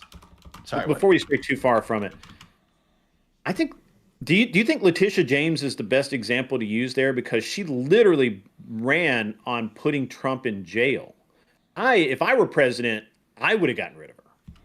Right? Like, it's my job. I got that argument already waiting. Don't worry about it. It's my job. I want him to. I mean, look, I want an example. I appreciate an example. I'm just giving him the opportunity to make a better example than Letitia James. I'm sorry. Okay. I just that one kind of broke my brain a little. I'm sorry, man. I interrupted you. Continue. No. It's totally fine too, and maybe I can get some clarity too if I was confusing in my argument there. But the reason I brought her up is because I think when it comes down to actually going against a legal case, and again, this is very preliminary. It's alleged crimes. Many people I've been seeing who are actual legal experts can't even really point to a crime there. Even the original district attorney wasn't able to prosecute her for anything. So that's why they had to install this new pro-Trump judge there to try to come up with a grand jury indictment. So that's all I'm saying is that when you aren't getting the thing that you were looking for and trying to get your political opponents in trouble, I think it's bad when we have courts or judges saying one thing and then they're not. Methodology, not necessarily what he's trying to do, but the way he's trying to do it. Sure. Yeah. Okay. Does that make more sense? Would you agree that his actual goal is to just regain and recenter the presidential office as he views it, I guess, or as it historically has been? Are you saying that he's trying? So you're saying he's trying to revert the presidential office back to what it should be doing? Right, yes, right. Because one of the typical arguments, I'm just trying to clarify here, is that Trump is expanding the powers of the president, and yet almost every Supreme Court ruling has gone back to that's within his purview. So if we're going to make a claim like you're expanding the powers of the president, and that's wrong, but every single time the constitutional scholars say nope, he can do that. That's exactly what was intended. At some point, where do you just say he's just doing what he's supposed to be doing, and we don't like it because nobody's done it in 20 years or 30 years or whatever? Got it. Yeah. So, I think that was one of my pieces in my intro was that he has a Supreme Court who is, I mean, let's be honest. Maybe Tyler doesn't agree with this, but I think it's an obvious thing that the Supreme Court is pretty political, right? We can agree that Ketanji Brown Jackson isn't really going to rule a majority for Trump, and most of the conservatives have been ruling a majority for Trump. So I think that Trump knows this and is using the Supreme Court to allow him to expand his powers. Again, that's my thoughts on that, my opinion. But I think it plays a central role. I understand where you guys were positioned on that because it's important going forward. Okay. All right, Lethe, what you got? Okay, so when it comes down to what is within the president's purview, Just because the president can do something that's going to press the norms, should the president do something that is going to press the norms, and should that be acceptable? Tyler. It depends. It's circumstantial. Sometimes I think it's acceptable to press the norms, especially if we have a system of checks and balances set up to make sure that you don't go outside of all the boxes that are supposed to be checked and that you adhere to the rulings of those boxes. Other times, I don't think so. It really has to go case by case, because I can think of 100 instances that I'd say yes to and 100 I'd say no to just off the top of my head, where pushing a norm might be a little out of whack. But luckily, we do have a lot of systems in our country, like voting, judicial review, different laws and structures and regulations to ensure that those really crazy norms don't always go through without significant impediment. But I'd say generally it's an okay thing to do as long as we're talking within moral goods. Okay, and Castle. Yeah, I would agree largely with what Tyler said there. I think norms can be a loaded term, but if you're doing something in an ethical way or there's good precedent for it, I could see maybe you don't want it to be obviously it's a norm for a reason, so you don't want it to disrupt that as many times and exploit that. But I think it's okay for the president to test those norms. I just think you have to do it obviously in a legal constitutional way. Part of what my argument is that some of these things are being challenged unconstitutionally. All right, any other questions, Lefty? All right, go ahead. All right, I'm going to give y'all boys about 6 minutes to go, and then we're going to go into closing. So go ahead. Guys, at the end of this judges are going to send me in a DM who they thought week one. Then I'm going to put the chat up to vote. We'll have a little convo about what we thought of the debate before we talk about who won for about 3 minutes. And then, guys, we'll read the chat vote, and then we'll go to the judges. Right, here we go again, guys. Why. All right, let's do it. So, we go. All right, yeah. So I got 2 more arrows in my quiver. I want to sling at your argument and see how they land. All right. So first, I want to talk about the executive branch. Trump enhancing the executive branch's power. I think in ways he absolutely is. I don't think he's going past traditional norms of what he has power to do, or going past the laws, and the courts backing him back that up. But at the end of the day, if you look at the totality of his actions, we can see Trump put forth 2 executive orders. One of those, every time a federal regulation is passed from his own branch, they have to make an economic report for all of the sectors of the economy that'll be affected. And the second executive order allows private citizens to call a hearing through the House committee that's attached to that specific regulation, and allow these stakeholders to actually argue on behalf of their company or their economic sector against the regulation. Prior to Trump taking office the first time, only one time Congress had ever voted to slap down a regulation. Because of the Congressional Review Act, they did it, I think, 20-something times in his first term, and in his second term, they've been doing it left and right as well. They've been slapping down all sorts of regulations put out by these regulatory bodies. So Trump gave Congress review power over his own branch that they did not have prior, stripping him and his branch of the power to create regulations freely. That, to me, is limiting his own power more than any president have in my lifetime. What do you say to that?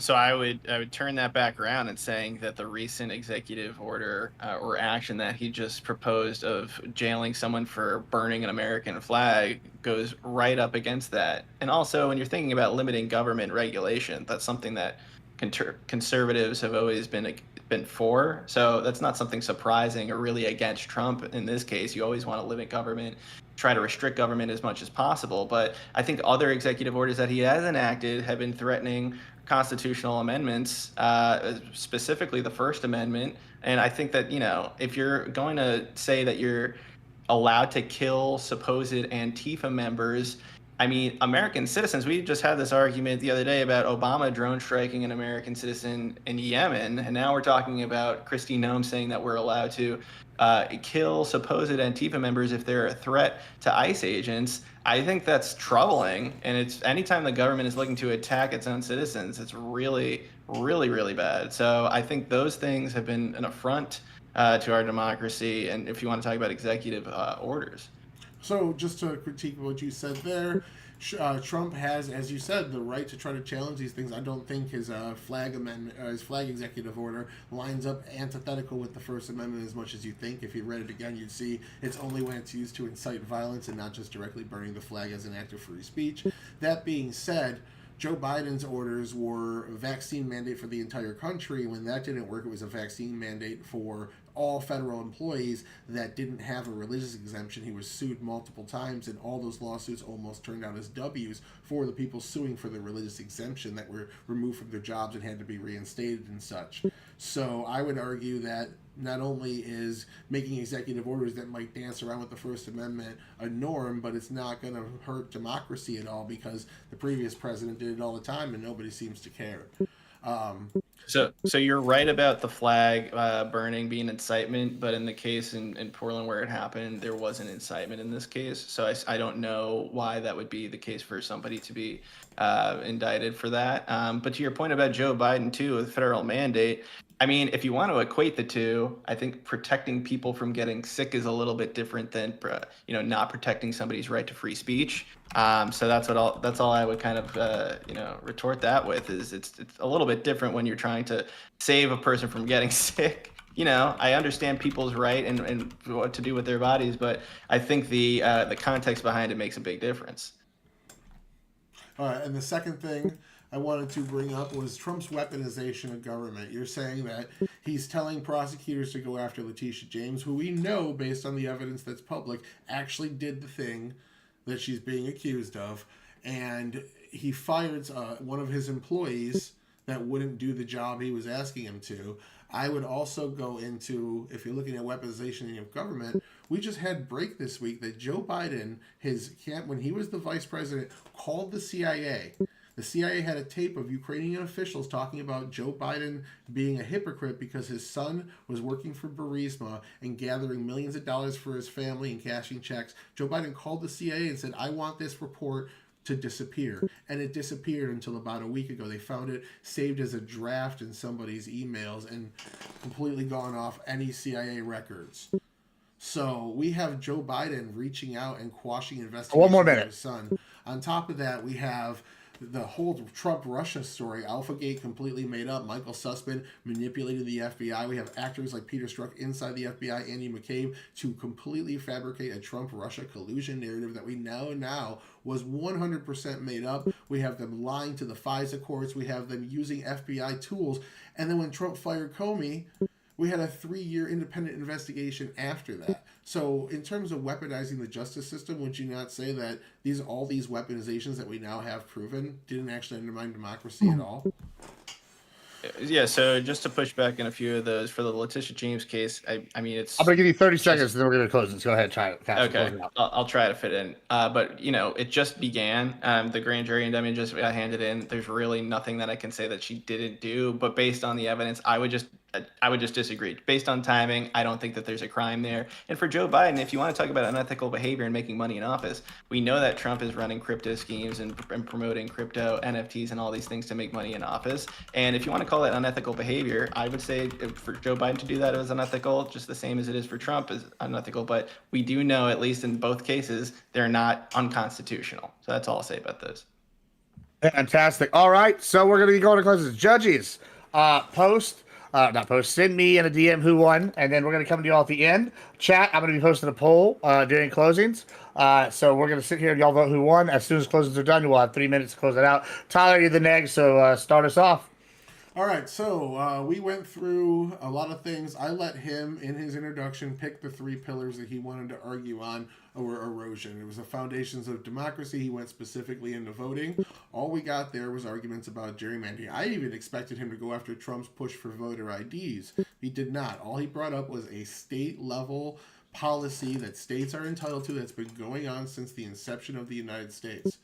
So foundations of democracy was pigeonholed into voting, which was pigeonholed into state policy that does not give Trump any more power. Where it gives power to is the House of Representatives due to the fact that they have more seats in it. This would mean Trump is using politics as intended, not seizing power for his own branch. We went to the separation of powers as the second.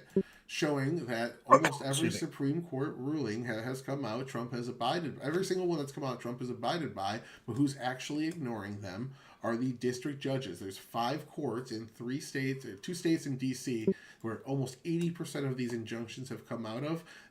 They're being judge shopped to the most far left judges. I can give you their names if you wanted me to go look them up specifically, and they're in charge of most of these cases. They're being shopped out. People from different states are coming all the way across the country to get these specific judges, and they're ignoring the Supreme Court. The Supreme Court has reprimanded them multiple times. Gorsuch, Alito, and Kavanaugh have all come out and said you cannot ignore Supreme Court ruling. You cannot ignore what we say the law is and continue to just go rogue. They're going rogue. They're rogue courts. And so the separation of powers is not being violated by Trump. Right now it's being violated by Democrat appointees in local districts. So that was condition number 2. Condition number 3 is federalism.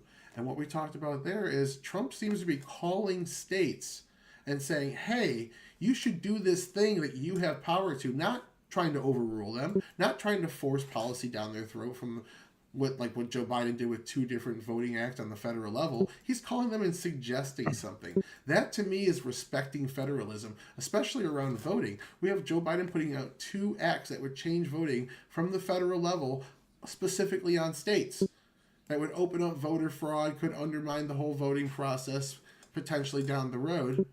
And that's absolutely fine, but him just calling people. On top of that, we talked about ICE and different, mostly the National Guard going to states, and we've shown from the 9th Circuit about 2 weeks ago that this is completely legal. It's within Trump's powers, and we're going after a terrorist organization and protecting our federal troops. Even he agreed those federal troops need protection and people attacking them should be arrested. He just doesn't want the specific force to go in and do that. He's saying that actually protecting them, actually sending in the people that are supposed to protect them and supposed to arrest these people is bad. So we should do it in theory, but in practice, no thank you. I think letting him pick his own 3 pillars and going through and refuting those 3 pillars myself has been pretty successful, but it's really up to the judges at the end of the day. And I got some more things, but at the end of the day, I think I can show you that the whataboutism defense is strong here, because whataboutism in law is legal precedent. Whataboutism in politics is political precedent. All right, thank you so much. All right, Castle, go ahead and close us out. And guys, voting's up. Cool. So I didn't prepare an ending here, so I'll try my best to try to keep my thoughts organized here. But I did say in my last statement, in my intro, that my opponent is going to say things, the things Trump is doing is legal, and that the courts will overturn them if they're not, and that there has been precedent from Democrats to do some similar things. And I know that was going to come up because that's really the only argument here to defend Trump's actions. And like I said in my arguments earlier today, I don't think that the things that Democrats had done in the past make it good or okay just because it's Democrats doing them. And I think that's particularly my warning about the future, is that we don't want to delve into these deeper threats to our democracy in case a singular party in power uses them and exploits these certain provisions just to benefit their side or one part of the population. And Tyler brought up, an example of district courts or district judges ignoring the Supreme Court. Well, if it came to ignoring the Supreme Court, we know that Trump had to abide by banning TikTok, which he completely ignored, which was set up by the Supreme Court. Didn't seem to care about what they said or had anything to say about that. So I think when it comes to ignoring the courts, it's hard for me to believe that Trump is the person who is better at that than these other rogue district judges that Tyler brought up. But overall, my point the whole time is that this doesn't start and end with Trump. We know that things will last longer as a democracy in the U.S. than a lot of the doomsayers say, but democracy doesn't die overnight, and we know that this is something that is going to last over time. Tyler's arguments that, these are all things and suggestions that Trump says to these people. This isn't a policy.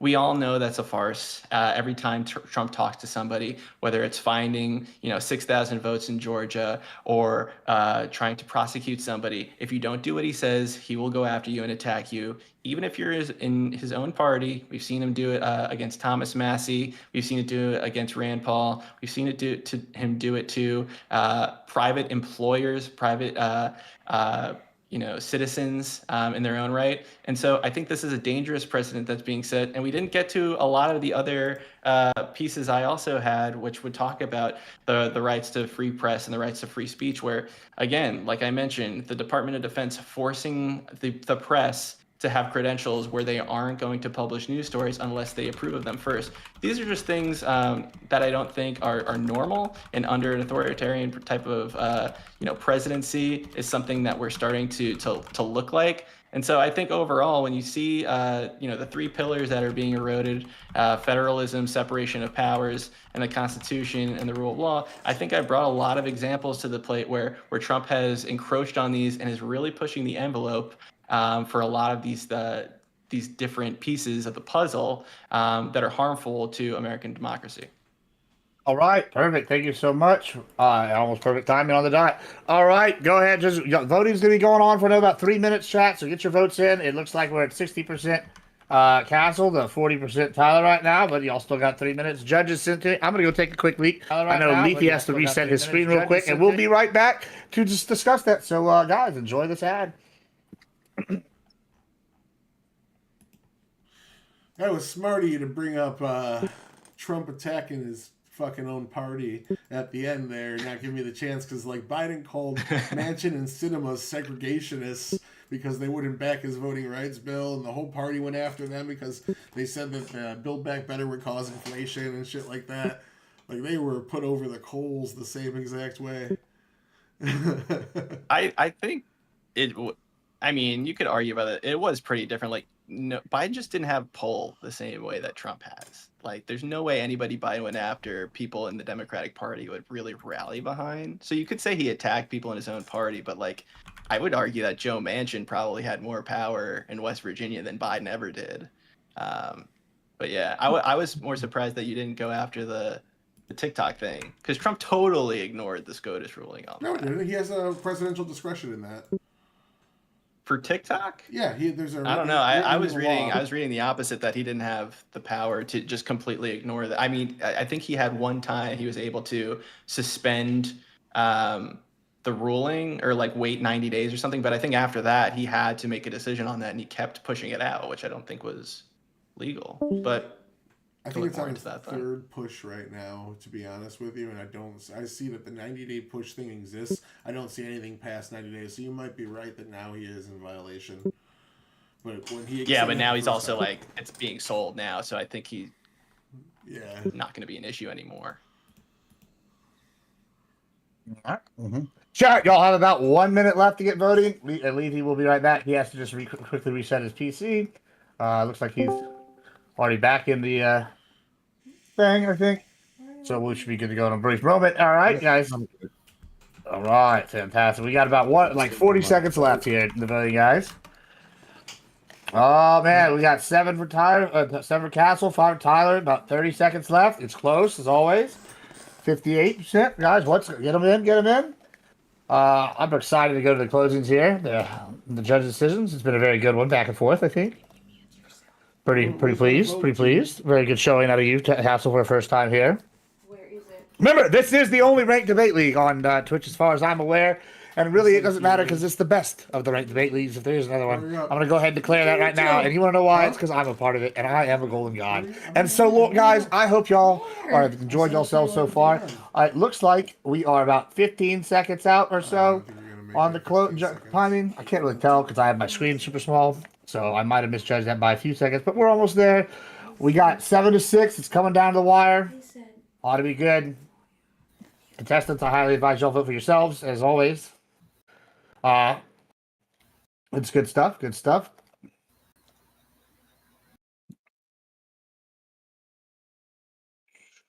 And, okay, cool. Got that in. And as always, I think tomorrow, while we're waiting for a little intro of how this closes, we got Grid. Grid is hosting the show, I believe. Is that correct, Grid? You're going to be doing his debate show. Check it out. They're 5-minute debates. They're like real fast, quick, fast, and a jiffy. It's exciting stuff. Check it out. I don't know what the theme is, but they're usually a lot of fun. Tyler goes, I go sometimes, and Castle goes.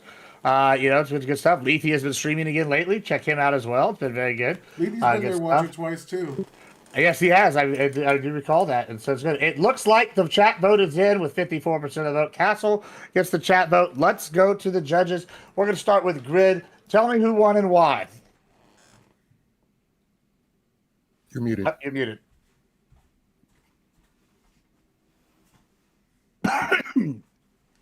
Still muted. Yeah, he's still. Rookie move.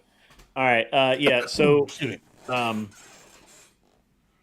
I think they both did really well. I think Tyler had more solid arguments and points. I don't know. Castle's really good. He really is, and he's. It was a tough. It was tough because I wanted Castle to do really a lot better, and I know he can do make really good arguments. I just think he picked some points. Castle, your opening was kind of rambling. You didn't really have like your three pillars, and if I were going to counsel you on this, especially with someone like Tyler who will just sit and talk a long time, just nail him down. Just go. Point A, item 1, 2, 3, 4, point B, 1, 2, 3, 4, and just with all of your examples ready to back it up and just tighten it up. I beat Tyler that way, so I'm just helping you out there with the voice of experience because he'll just ramble. But this time, actually, Tyler shocked me with how tight his opening was. He had all of the cogent facts, and he just seemed to convey that better. In the first round, personally, I think you really shit the bed there and kind of stumbled a lot. I think Tyler was tight there. You got him really close in the second round, to be honest with you. I think you came back really well. But the opening and the first round was just too much against you. But you both made solid points. It's not like you made horrible arguments, right? Just technique. All right, thank you so much. Oh, Lactoid with the raid. Thank you so much, Lactoid. You're coming in right here at the ending. We were figuring out who won this debate. Shout out, Lactoid. We'll get you going. Lethy, you have to close the thought. It's 1-1. Chat has decided Castle won. Grid says that Tyler won. Who do you think won? No pressure. Tell us your thoughts. So I'm going to give style points to Tyler just for delivery, for having examples for the precedents that he was showing. I don't feel that Castle was able to address them as well as he should have been able to. But for substance and for unmet arguments, I'm going to give it to Castle, because when it comes down to the use of the power to circumvent government in itself and to erode democracy, it seems that Tyler wasn't able to really address that as well as I would have been satisfied with. So then coming down to the third, it just comes down to whether or not most of these arguments were properly addressed. And I'm going to have to give it to Castle on being able to defend the idea that democracy is being eroded. Wow, that is impressive. Big upset win there. Our ultimate gatekeeper has been stopped, but it looks like Castle has found the keys to go forward. That's okay, though. It doesn't really matter in this sense, because guess what's good for Tyler? Tyler is already qualified to be in our Contender Series, and so he will be fighting for our first championship towards the end of the season, probably beginning in November, it looks like, is what we're organizing. We might even have an in-person DCS match. It could happen. It's looking like it might happen. It's exciting times. All right, I'm going to let everybody give last thoughts and shout themselves out, and then we're going to do something real fun, real fast to end. Tyler, go ahead. Tell us your final thoughts. Tell us where to find you, all that good jazz. Thanks for being here. How do you feel right now? I'm fine. I am single-handedly taking this DCS propping it up on my back and dragging it across the finish line. Without me, You did very good. we'd have one of these every 3 months, and because I'm here, we have like one every 2 weeks. So just throwing That's that true. out there. You are the Dan Severin of the DCS. I'm very happy about it. Yeah, like kind of like a heel that loses to like the real big baby faces, but like as a gatekeeper for like the welterweights and whatnot. I'm gonna go with like Kane. I'm like the king of the DCS. Yeah, he's in the championship titles too, so I think it's a good one. Yeah, Kane's he's won a Royal Rumble, he's not like a bitch or anything, but he's not like a top dude. So I'm gonna go with Kane, I'm cool with that. But yeah, no, it is what it is. It was fun, and I had some fun prepping. That's all I got. Good times. Yeah, and it's only year one. We're all improving. Everything's getting better. Tyler's gonna be here. He likes to argue, and so I'm not worried. Let's go to Castle. How's it feel to pick up your first win? Pretty crazy, honestly. I don't even know what to say, but I honestly appreciate Grid and his feedback, because I know where he stands on issues. So it's always good to hear positive feedback from him, and even negative if it's something that I can improve on. And I know my intro is something that I put together, late last night, and I even knew myself. I was like, I had so much to say, and I felt confident in my side of the argument. But Tyler's such a great debater. Even there were points where I was nervous about some of the things he was bringing back, because I had to be quick on my feet there. So I think it's just a testament to how good Tyler is, and it's his debate style. And he definitely did come in cleaner, more precise. So I definitely give him credit there. So I think if you lose by one little vote, I don't really think that means too much. I'll take the win. I'll take the win every time. But I think it just shows that Tyler did a really good job on a topic that I thought I should have or could have done even better at. So kudos to him, and thanks Lethy too as well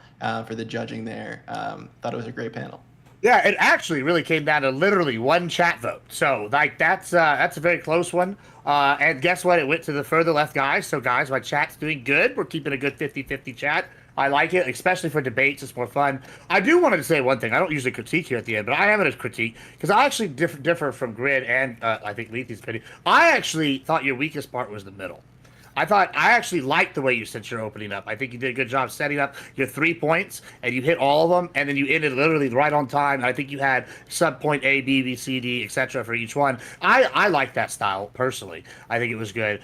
So I may be different, and I think it's just a personal preference thing for me and Grid. But yeah, I thought the middle was the weakest. But what you really did good was you saved the trump card for the end. Tyler spotted that trap right there at the end. And I personally, if I had been voting, which I wasn't, that would have been a hard one to overlook, I think, because you might have lost the mid, but it was pretty even. The openings I thought were pretty even. I thought maybe like 10-9, like or 9-9 kind of thing. Either way, 9-9, and then like 9-7 or something. But then that ending like will sneak in there with something big at the end. It's not the nicest tactic, but it's effective, especially if you're the closer. So that's something to figure out. We don't, you're not cheating, you're not trying. But Grid, go ahead and or I guess you're looking down. Lethy, go ahead and tell us what you do, where you're at, and what your final thoughts are here. Lethy Water Kai on all platforms. You can catch me every Wednesday and sometimes a few days beyond that, but we'll see how that works out. To Tyler, this was probably one of your greasiest showings, but I cannot complain one bit, because you were able to drive those points home pretty well, and you almost had me convinced, even though I knew better. But it was very nice work. To Castle, there was one point I would give you, and honestly, Grid kind of helped you along the way, because he attacked one of Tyler's points and annihilated it, but I had to ignore that, which was about the use of the National Guard and what it was being used for, which, greasy work, Tyler, but damn well done. You should have brought up the hatchback at some point. I think that would have been probably one of the biggest haymakers you could have brought up in this conversation, and you just left that on the floor. And I think Tyler would have had an issue dealing with the Hatch Act. I'm surprised the Hatch Act didn't come up. And where can they find you and all that good jazz here? Yeah, Lethy Water Kai on all platforms: YouTube, Twitch, Twitter, all of them, because we're going to dead name Twitter until it falls down. Fair enough. Last but not least, Grid, tell us your closing thoughts and where to find you and all that good jazz. We're trying to get him affiliated, so everybody make sure you follow and go tune in. He's only got a couple days left to get it, and they'll have it, so make sure y'all tune in. Go ahead, Grid. You're muted again. It's okay. I'm still figuring out this new mic too. So I just do that. You know, I try and mute down so you guys don't hear me talking to my chat and shit. It's all good. We understand. We're streamers. I mean, honestly, I don't change anything about what I said in the opening or my evaluation. I'll stand by it 100%. I don't think I was wrong at all. I think it's interesting that both of you identify as center left, and both of you did the different arguments as from the same kind of point of view, right? Like, I think that's really interesting. So, you know, I get to judge a lot of debates, and I just kind of leave my personal benefit. I leave my personal shit at the door, and it's I mean, we've had multiple like really like left argument. I mean, Castle, you know, you've been there on my show when people win that people don't think they should win, but the arguments are better, right? So I'll stand by my judgment. You guys can find me on An Unreasonable Man on YouTube and Twitch. I used to do Rumble and all that. We'll get back into that later. If you're going to be at TwitchCon, I'll be there along with Gibbsy and some other people. We're gonna have a great time. You're gonna be at DebateCon in Nashville. You have to come by, hang out with us, have some barbecue or whatever food I arrange. There's gonna be live in-person debates. It's gonna be a big party. It's gonna be a great time. Tyler's gonna be there. Everybody's gonna, you know, look. Everybody's invited. As long as you have a ticket to DebateCon. You know, we're gonna have a lot of really great debaters there and we'll stream live IRL debates. And you'll actually be seeing a lot of me on Modern Day Debate in the next few weeks, I think, as well. We've been in talks to get more of those happening, more political and social issue topics on Modern Day Debate, which helps us all, right? I'm a big believer in. I don't really care which side of the aisle you on, but this format needs to be improved. We need to be better, and mostly, the rising tide raises all the boats. Or you can be like Connor and just play with your dick in the closet. Connor. As always, fuck Connor. That's a good one. And, on that note, what we are going to do right now, we are going to raid It's Justine. She is one of our friends. She's also going to be staying with me at TwitchCon. We're going to be going and getting wild all over the place. You'll see us, Grid, and some other people in the group. We're going to have fun people. So come check out It's Justine, one of my best friends here on Twitch. She's a good egg. And so go check her out. Make sure y'all say hi. I don't know, say I don't know, a booga booga. And then, I don't know, put some kind of emote. Make sure that's what we do, everybody. Thanks for having us. We'll be back tomorrow.